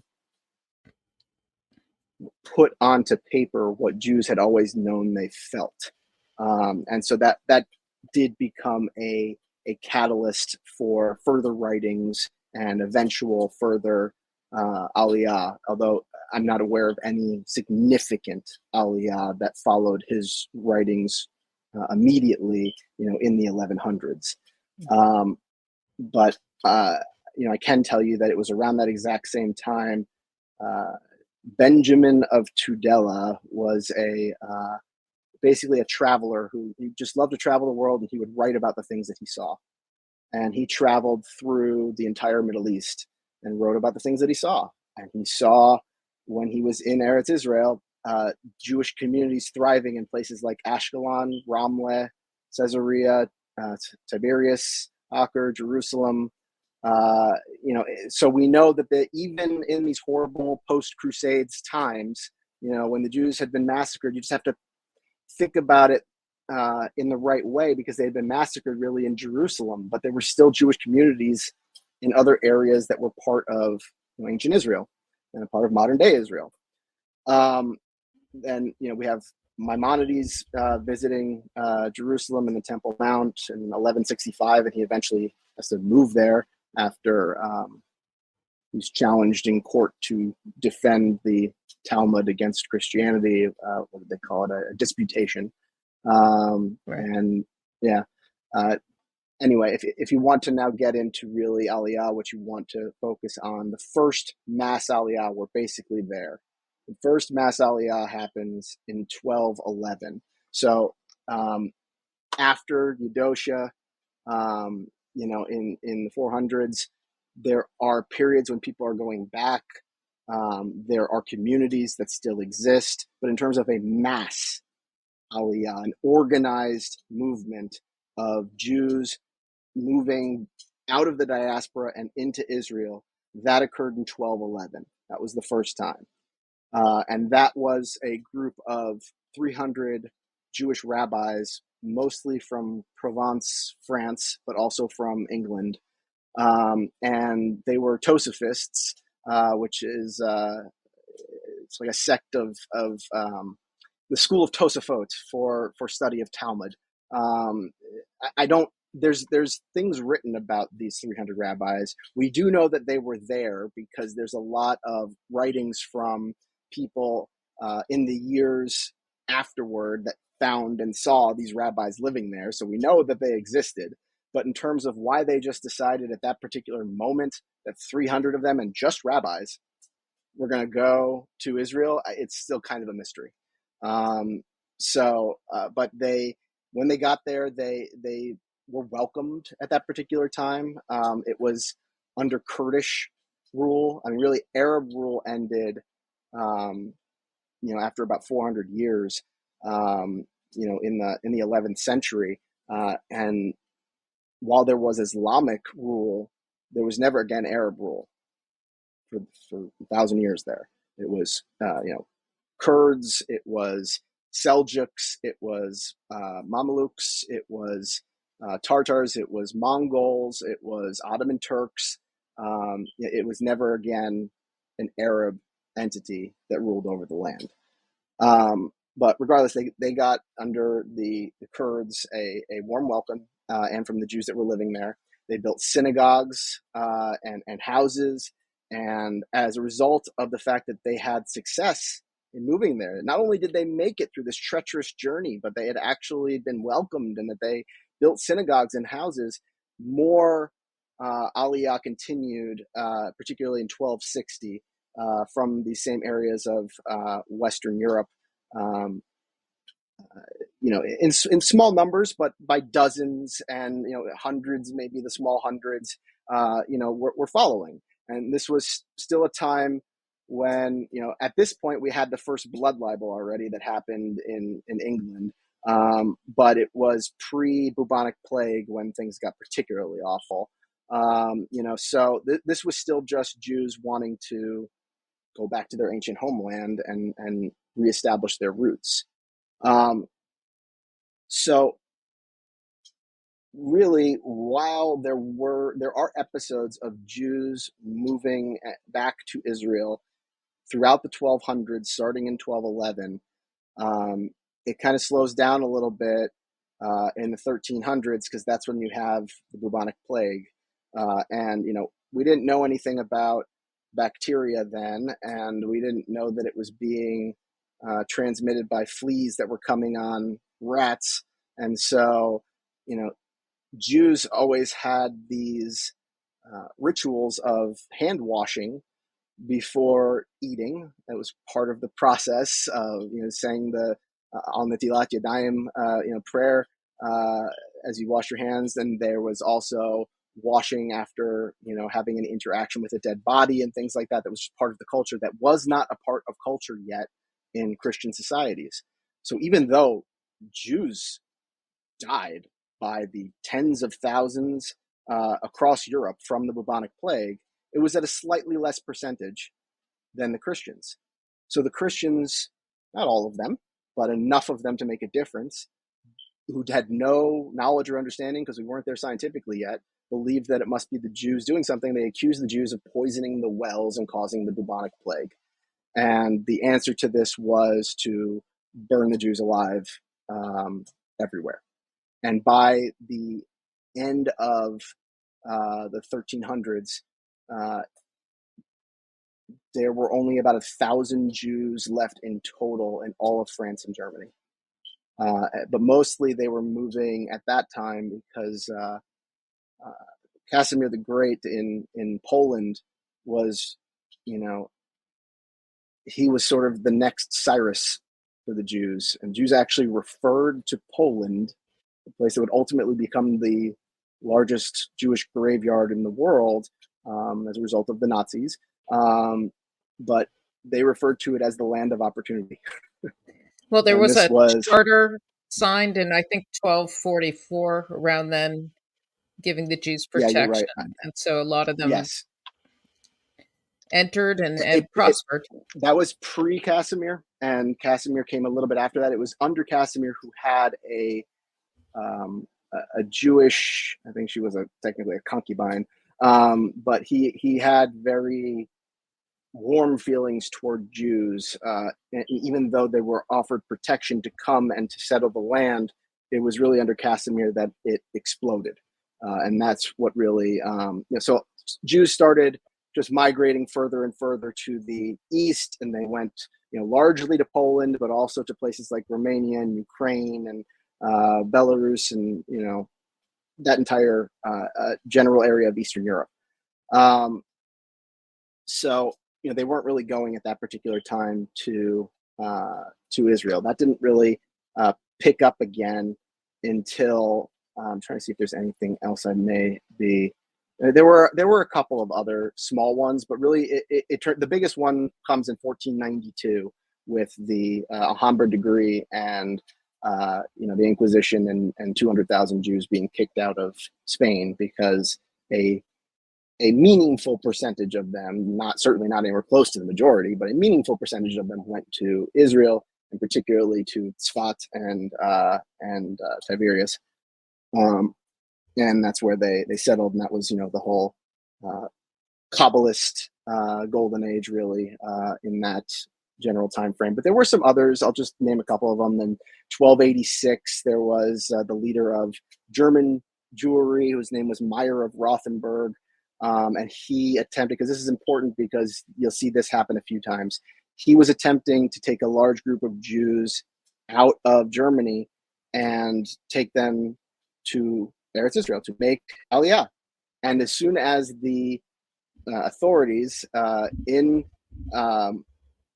Germany found out about this, again, they didn't want to lose the tax revenue. And so they actually stopped them from leaving, and they imprisoned this rabbi, Meyer of Rothenburg, who also forbade the Jews from paying any ransom to get him out, because he didn't want it to be that then you could just take Jews anytime and force them to pay.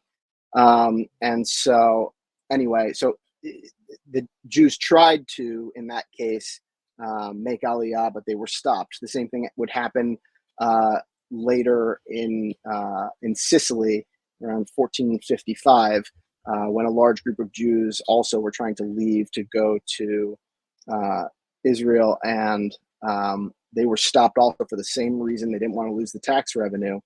They wound up imprisoning, I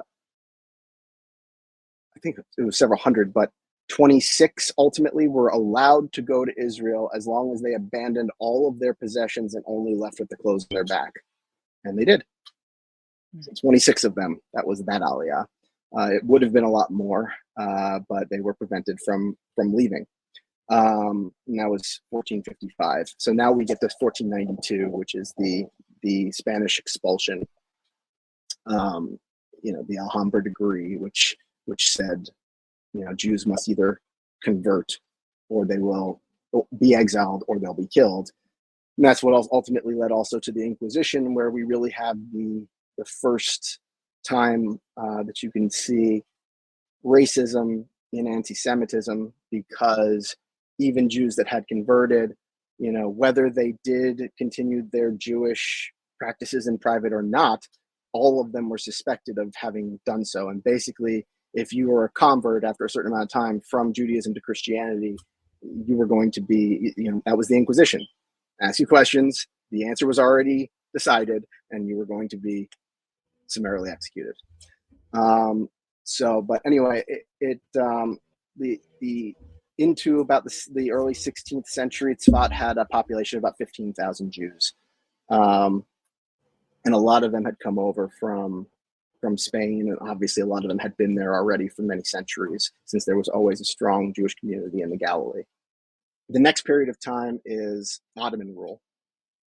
Ottoman rule starts 1516 under Suleiman the Great, but it was under his son Selim, actually, that Eretz Israel became part of Ottoman rule. But again, remember that term Syria Palestina, which ultimately became Palestine later, was a Roman word, and it was used by some cartographers. In the Ottoman Empire, it was just a part of southern Syria. And that was it. It was just a distant part of the empire, since their capital was in Constantinople, in modern day Turkey, where today it's Istanbul. But after the Turkish conquest, it was actually seen as a positive thing for the Jews, because it was seen as, first of all, anytime there's any major change, because the Messiah is supposed to come at a time when there's major turmoil in the world. And so whenever there's major turmoil and things are changing on a global scale, there will be a group of Jews that thinks, now it's going to happen. Now the Messiah is going to come. And so there were a lot of Jews that saw that in the Ottomans, taking the land of Israel. And they were a powerful empire. They ruled it for 400 years. They ruled it until World War I. They lost it in 1917 to the British, and then started the Mandate. And after the Mandate was the State of Israel. So they were the last empire, unless you want to consider Britain's control during the Mandate to be empire control, which there could be an argument for. But regardless, they were the last empire to control the land. And now there's one that you had mentioned to me, actually, when we were talking, because I had a tweet out there that had listed some of these events, but I wasn't trying to necessarily do it in complete detail. But one of the ones that you wanted to ask me about, forgive me if I'm wrong, but it was this the Nasi family and the Donna Grazia and Tiberius. Mendes. I'm sorry? Donna Grazia Mendes. Yes. And her son yes. was Joseph Nasi. Correct.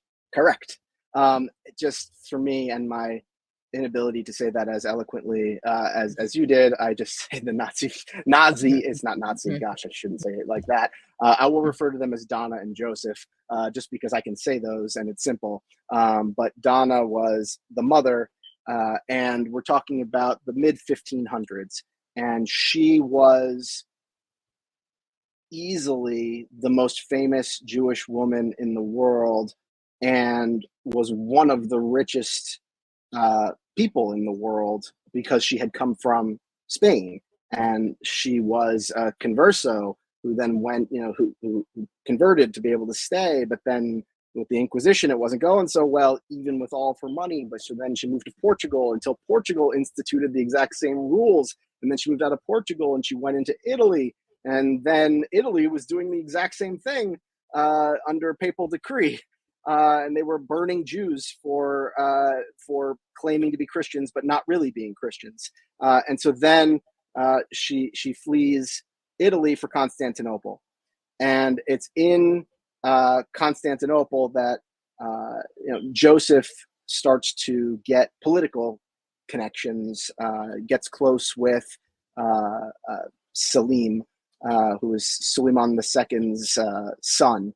And Donna is able to work out a deal where because the Ottomans were happy to have her money, and so she bought basically the land of Tiberias and 7 different communities surrounding it, and using her son Joseph's connections that he had made in court there, and with the Sultan's son, who would ultimately become the Sultan later, had their support, and they really built it up. They created a major manufacturing silk factory there, so that people could not just move there, but they could actually make a living.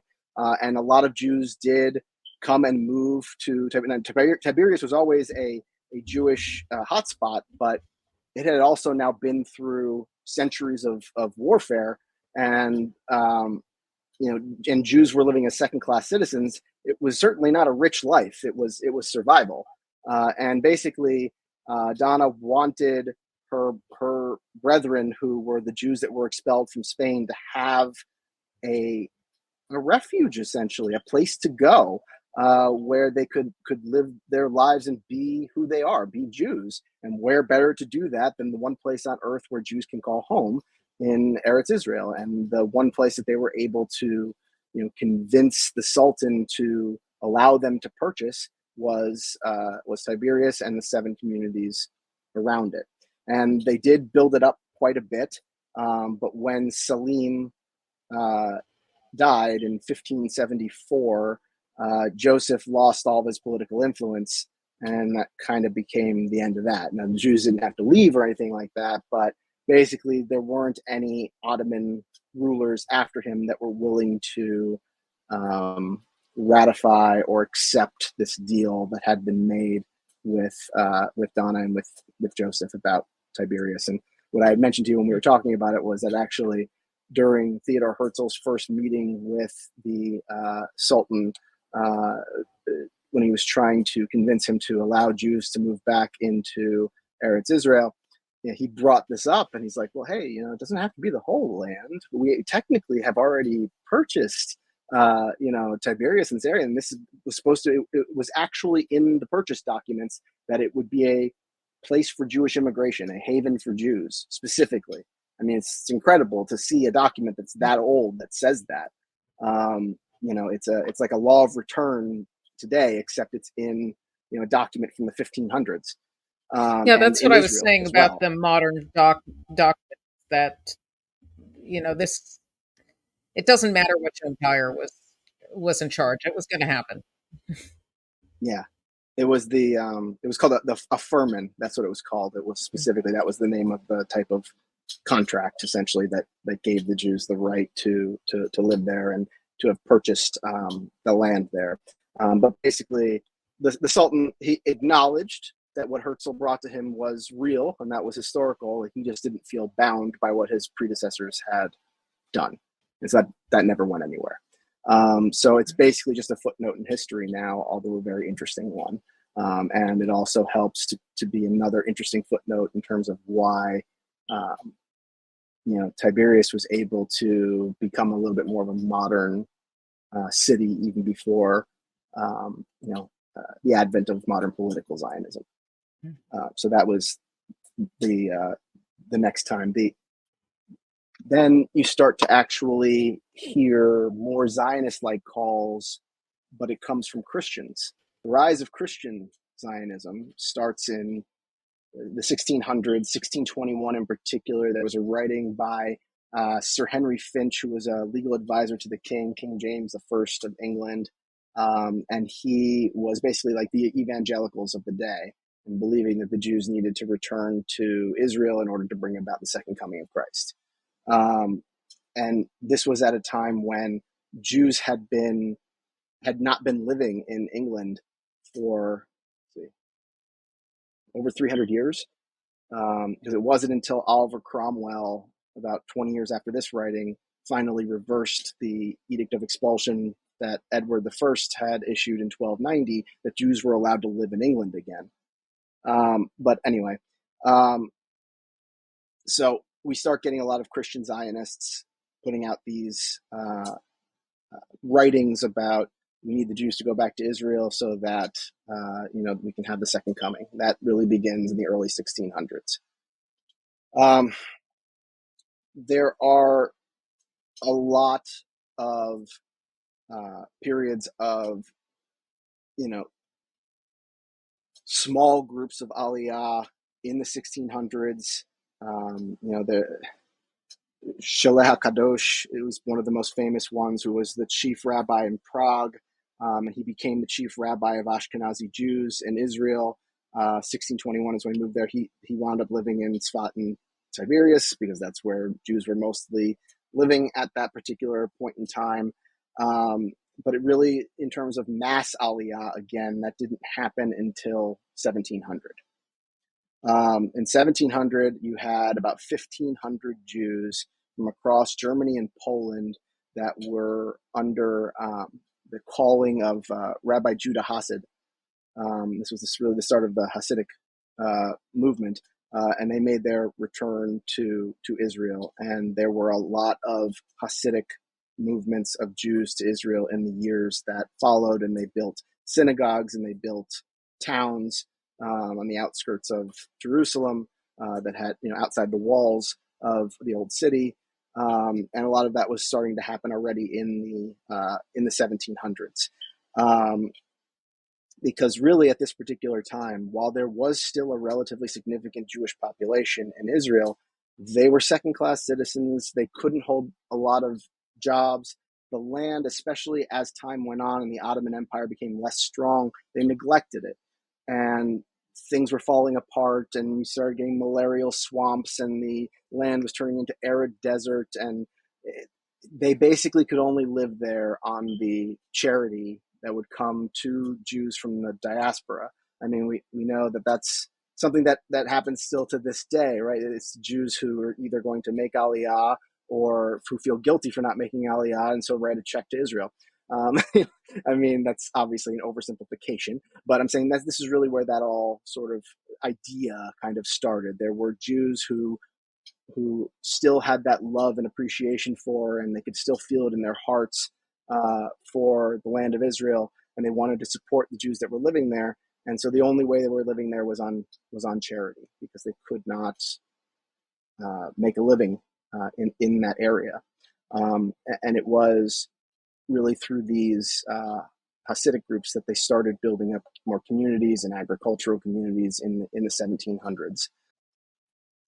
Just thinking about some of these other ones, because we don't necessarily need to go into all of them, because some of them are so small, it's not even worth discussing. Are there any questions you wanted to ask me right now, or should I just continue on? No, keep going. We're almost at the modern Zionist movement. Yes, we are. We're getting there. So I'll just blaze through some of these. But one of the more important ones would be Rabbi Abulafia, who was born in Hebron in 1660. He moved to Jerusalem when he was young. In 1712, the Jews of Hebron were suffering due to heavy taxation from the Ottoman Empire, and they asked him to go to Turkey. And he was just seen as the person who would have the most influence, and to either fundraise or see if you can meet with people with influence and see if you can change it, because we're dying here with the way they're taxing us. We can't even feed our families. And so he spent 6 years in Turkey, and when he returned to Israel, he became Tzfat's chief rabbi. And it was in 1738 that it wound up being a Druze governor of the Galilee, he wrote to Rabbi Abulafia because he had gained this reputation, in Turkey and in the Galilee area as a person of respect. And so he proposed to renew all of the Jewish settlements in Tiberias and the areas all around that had largely fallen into disrepair after Selim had died, and Joseph and Donna were not able to continue to have any impact in that area. And so he led the promotion of these additional Jewish settlements in areas around Tiberias from 1740 onward, and there was a steady wave of Jewish aliyah and immigration throughout 1740 to 1750. Thousands of Jews made aliyah in response to what happened with Rabbi Abulafia and with this agreement with the Druze governor of the Galilee. So that was a significant time that's worth discussing.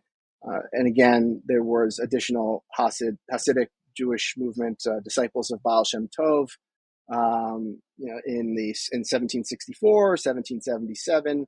They came basically in the dozens and in the hundreds. In 1777, there was 300 immigrants that came and settled in Tiberias as well. And then we get to one really interesting point in history, which didn't wind up leading to very significant aliyah, but it did lead to some, and it nearly changed the world. 1799, Napoleon is making his way through. He's made his way through Italy. He's made his way through Egypt, and he is just blown through Jaffa, and he stops, and he offers the land of Israel back to the Jews under French protection in 1799. He writes an incredible letter that gets spread around the Jewish world. Rightful heirs of Palestine. That's how he refers to the Jews. Great nation, which does not trade in men and countries as did those who sold your ancestors unto all people herewith, calls on you not indeed to conquer your patrimony, nay, only to take over that which has been conquered, and with that nation's warranty and support to remain master of it, to maintain it against all comers. And he offered the Jews, once he completed his conquering of the land, to come and have a Jewish state under French protection. Well, 1799, the Ottoman Empire was still pretty strong. And even though Napoleon had, pummeled his way through, Egypt and areas of today southern Israel, at Acre, he met massive resistance from the Ottomans, and they sent him packing. And so that was just the end of that. But it's an incredible piece of history that's really largely forgotten. But there were, Rabbi Moshe Sofer was admonishing the Jews in the entire diaspora when they got this offer. Travel to Israel now. That was his message. Travel to Israel. Come now. Now is the time. It's basically strike while the iron's hot. We have a massive army from a massive empire who wants to offer us protection and give us a chance to rebuild our state. We have to jump on this. So some Jews did come, but it just didn't take long after he issued that letter for the Ottomans to send him packing. So it never turned into what it could have. But writing an alternate history would be a fascinating thing for a really creative person had things gone a little differently. And the Jews suddenly had a state, starting in the early 1800s under the protection of the French Empire under Napoleon. It's just it sounds like it's crazy, but it's become just a footnote. Yeah, I never heard of it again. Yeah, so it's one of the reasons why I wanted to bring it up, even though it's not specifically a period of time of mass aliyah, which is what we're here really to talk about, just because it's fascinating and because it could have been a period of mass aliyah, the likes of which the world had never seen before. But it happened as it did. There was more aliyah in the 1800s, even before, the first aliyah of modern political Zionism started in 1882. But that is not, I mean, it's not as if Jews weren't moving there earlier in the 1800s. You have the Persian, who were disciples of the Gaon of the Vilna Gaon, that organized Aliyah and established communities in Jerusalem in 1808. 1830, there was another significant wave of Aliyah of Jews from Germany and Holland and Hungary. Um, uh, this was a group that was influenced largely by Napoleon's call, and they decided, like, let's do it anyway. Even though that didn't happen, if we'll just all start going back to Israel and we'll do it ourselves. So there were Jews that just started doing it in that particular way. The biggest period of upheaval in the region occurred between 1831 and 1840. There was an Egyptian upstart governor named Muhammad Ali, no relation to the boxer. In 1831, he invaded from Egypt and kicked the Ottomans out of Eretz Israel for 9 years. He was of the Mamluk, so he was not technically Arab, but he was Islamic. And this was a time that it was a low point for Jews in the Islamic world. First of all, when he came through, when Muhammad Ali came through, there was a couple 100,000 people there, and there wasn't an obvious majority really of anybody. There were tens of thousands of Muslims, there were tens of thousands of Jews, and there were tens of thousands of Christians. That's about all we can say with certainty. But the Jews, particularly across North Africa and things like that, they started to force Jews into ghettos, which had only been a thing in Europe, but we saw that happening in areas of the Islamic world, forcing Jews to walk barefoot. Muslim children would throw stones at Jews in the streets. Anti-Jewish violence just really amped up in a way that hadn't been seen in a widespread way, really in the entire period of the Islamic period.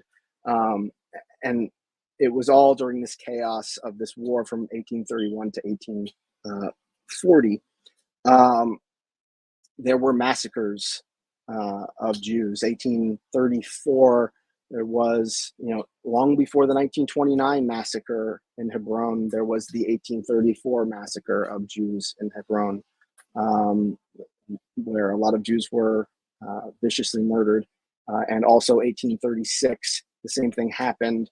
1837 in Sfat, which for that one, and again, you have to be careful with numbers when you go back long periods of time, but they say at least 5,000 people, mostly Jews, were killed in Sfat in that particular massacre in 1837.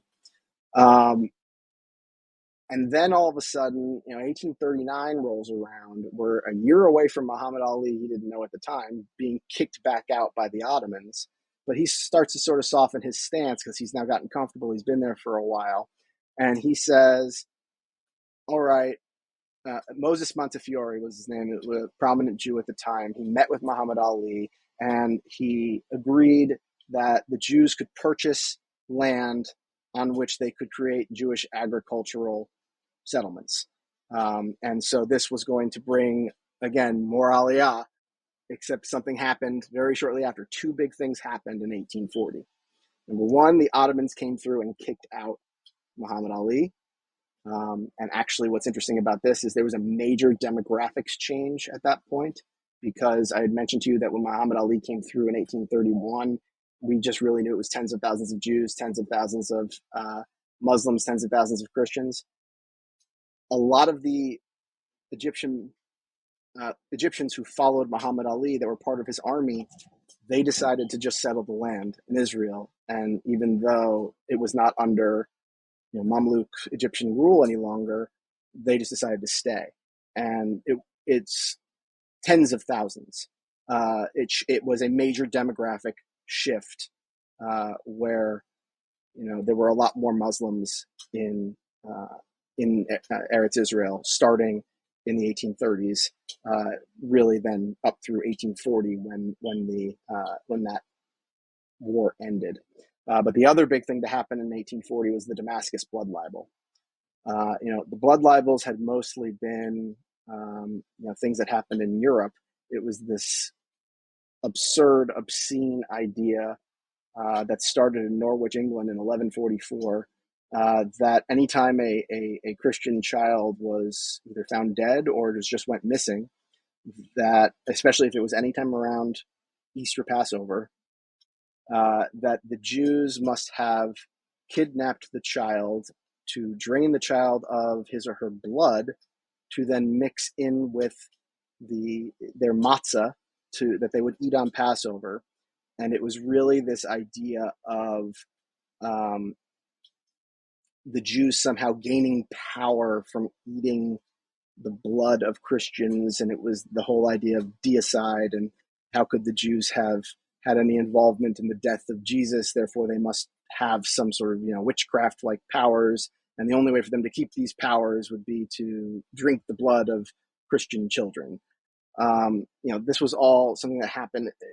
Thomas of Monmouth comes to Norwich, England, 4 years after the death of this little child. And deaths of children and people of all ages were happening all the time, because this was during the period of William the Conqueror and Anglo-Saxon and infighting and civil war, and people were just dying everywhere. So when the child was first found, people just left him and kept walking because there were dead people everywhere, unfortunately. But Thomas of Monmouth decided that he was going to change the narrative. He needed a Jesus-like character, somebody who died for our sins, and somebody where we could, scapegoat another people for all of the problems that we're having. And so he created this blood libel, this idea that the Jews are doing it, and then anytime a Christian child went missing or was found dead in England or in France or in Germany or in Switzerland, those are mostly the areas where you would see them happening. There would be these blood libel accusations, and Jews would be killed, often by the hundreds, usually burned alive was the manner in which they were typically killed. But it wasn't until 1840 that something like this really spread to the Islamic world.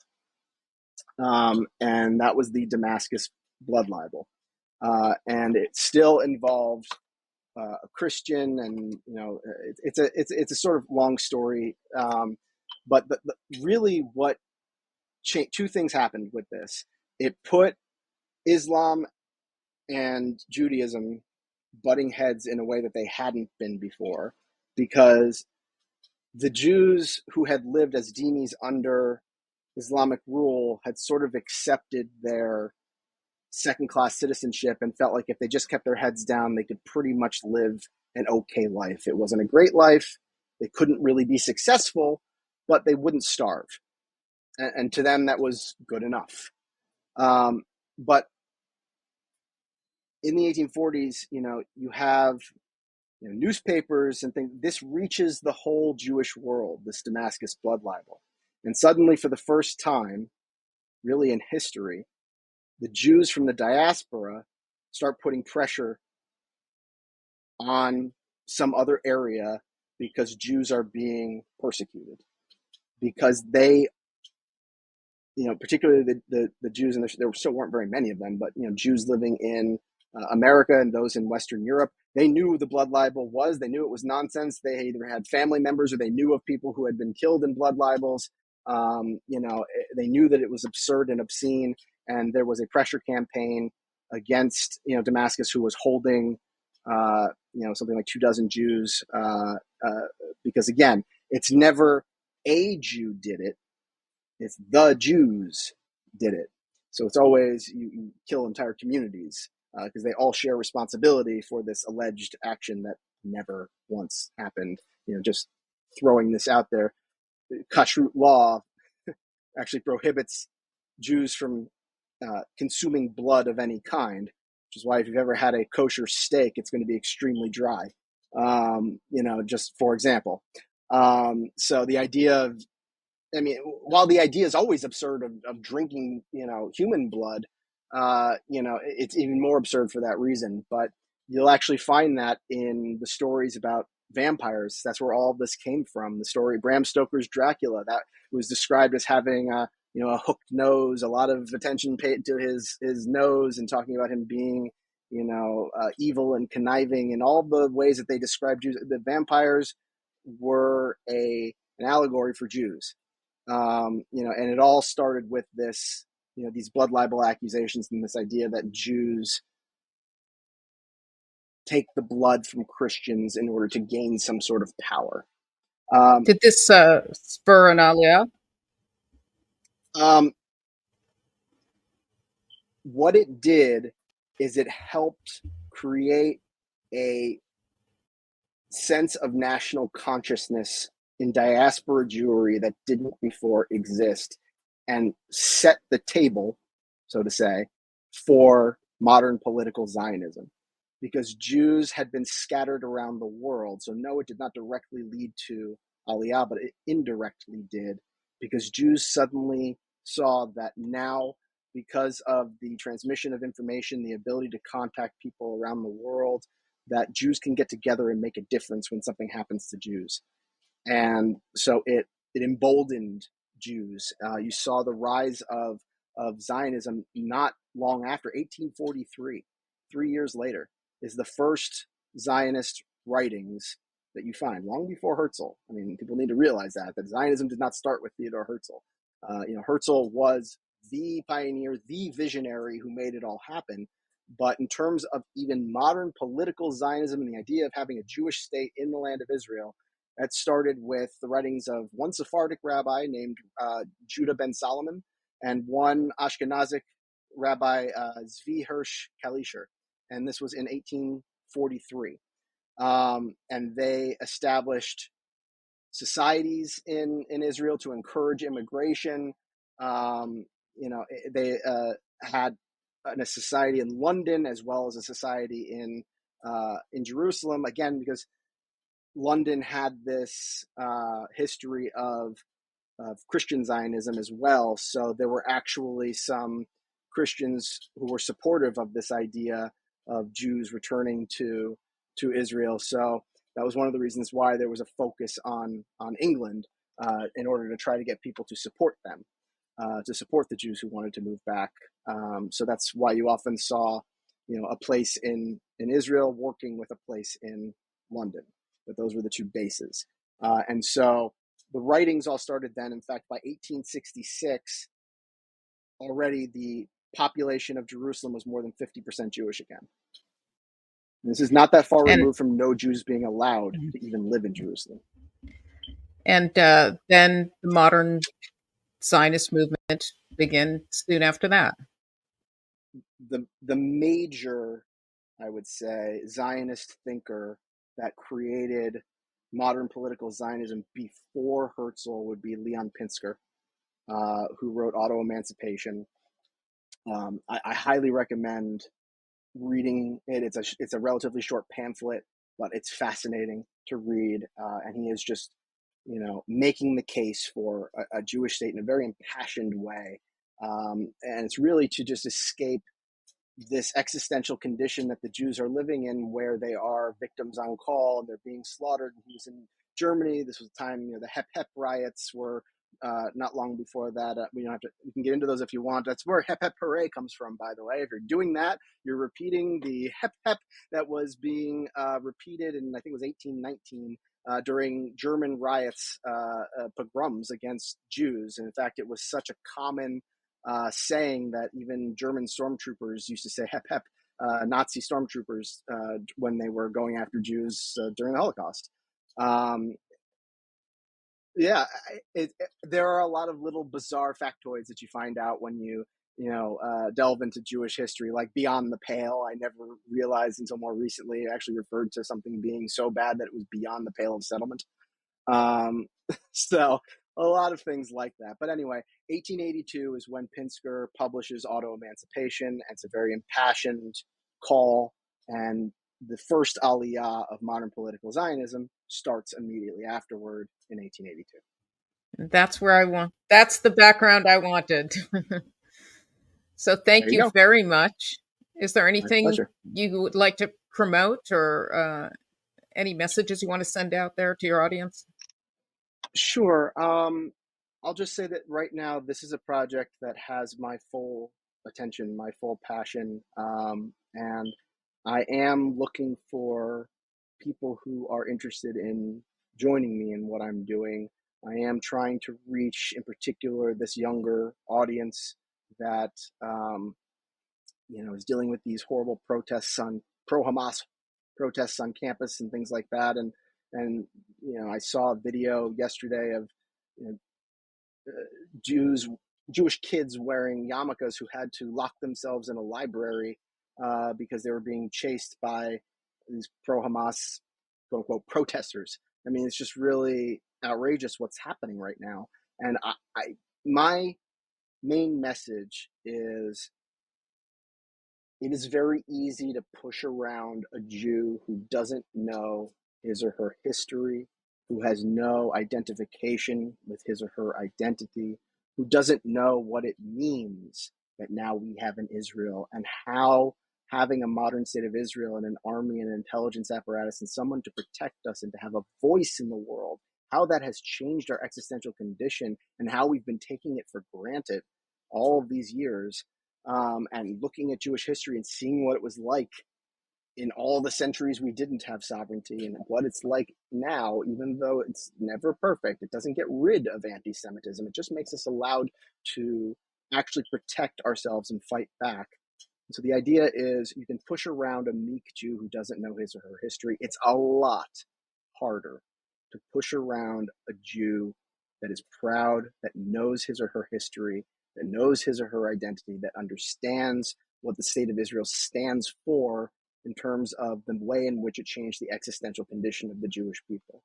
And I believe that there's an entire generation of kids now that are growing up where, we've lost most of our Holocaust survivors, and the Holocaust seems to them to be ancient history and no longer relevant to modern society. They've grown up in a world where Israel is only seen as strong, where Jews are only seen as successful. They are grown up in a world where they have no recollection of Camp David and the fact that Ehud Barak offered the Palestinians basically everything they ever wanted, and they didn't get peace. Instead, they got terror and over 1,000 deaths. They don't even know about the Gaza disengagement in 2005 and the fact that there was no blockade or siege on Gaza. Immediately, they handed the keys over along with infrastructure and greenhouses, and they could have turned it to what's always used is this idea of Singapore on the Mediterranean, but I actually prefer to compare it to a Dubai, because Dubai has no oil fields, but they just built it into a tourist paradise just because they could, and people were ready to invest there, but they voted in Hamas, and then Hamas kicked out the PA in a violent coup in 2007, where they threw PLO members off the roofs and otherwise kicked them out of Gaza. And Gaza has been a terror state ever since. And it's only since 2007, when Hamas took over and started firing rockets at Israel, that the blockade started. So again, this whole idea that we're keeping a people under siege for racist reasons or something, it's all just obscene and ridiculous. So my bottom line is I want to reach as many people as I can by doing things in interesting and historically verifiable ways, which is why I'm building the Twitter following. I have these animations that I need help with in terms of professionalizing them and making them suitable for publishing on YouTube. I'm also considering podcasts or something along those lines, because to me it seems like you got to go one way or the other, either something short on Twitter that can be read and that's a soundbite, or kids will put on their headphones and listen to a podcast while they're out doing other things. It's just sort of background noise to them. So, but also this idea of historical animations. There's a company called Oversimplified, which I am nowhere near as talented as those guys are, which is why I need help. But they inspired me in a way because they've gotten hundreds of millions of views on some of their videos, which are actually teaching people about history. And so I would like to do something along those lines. And it's a massive project for one person to undertake, and I am looking for people who are interested in doing these same things. Right now, the best way to reach me is at Captain Allen History. It's CPTALLEN History on X or Twitter, whatever you want to call it. Just the name is Captain Allen. You can also reach me by email at the same CPT Allen, ALLEN, history at yahoo.com. Eventually that'll be a Gmail, but what I have right now is Yahoo. And if you're interested and want to help out, there's a million different ways you could help out, everything from being a partner and an investor to just taking on a discrete project and helping, fix up some of the animations in one way or another, or starting an Instagram page or something like that to add on to this, or a TikTok page or something along those lines. So there's always more that can be done, because I want this to be in places where the younger generation doesn't just have to seek it out, but where they may just stumble upon it. Okay, well, thank you very much for joining me. Thank you. I appreciate it.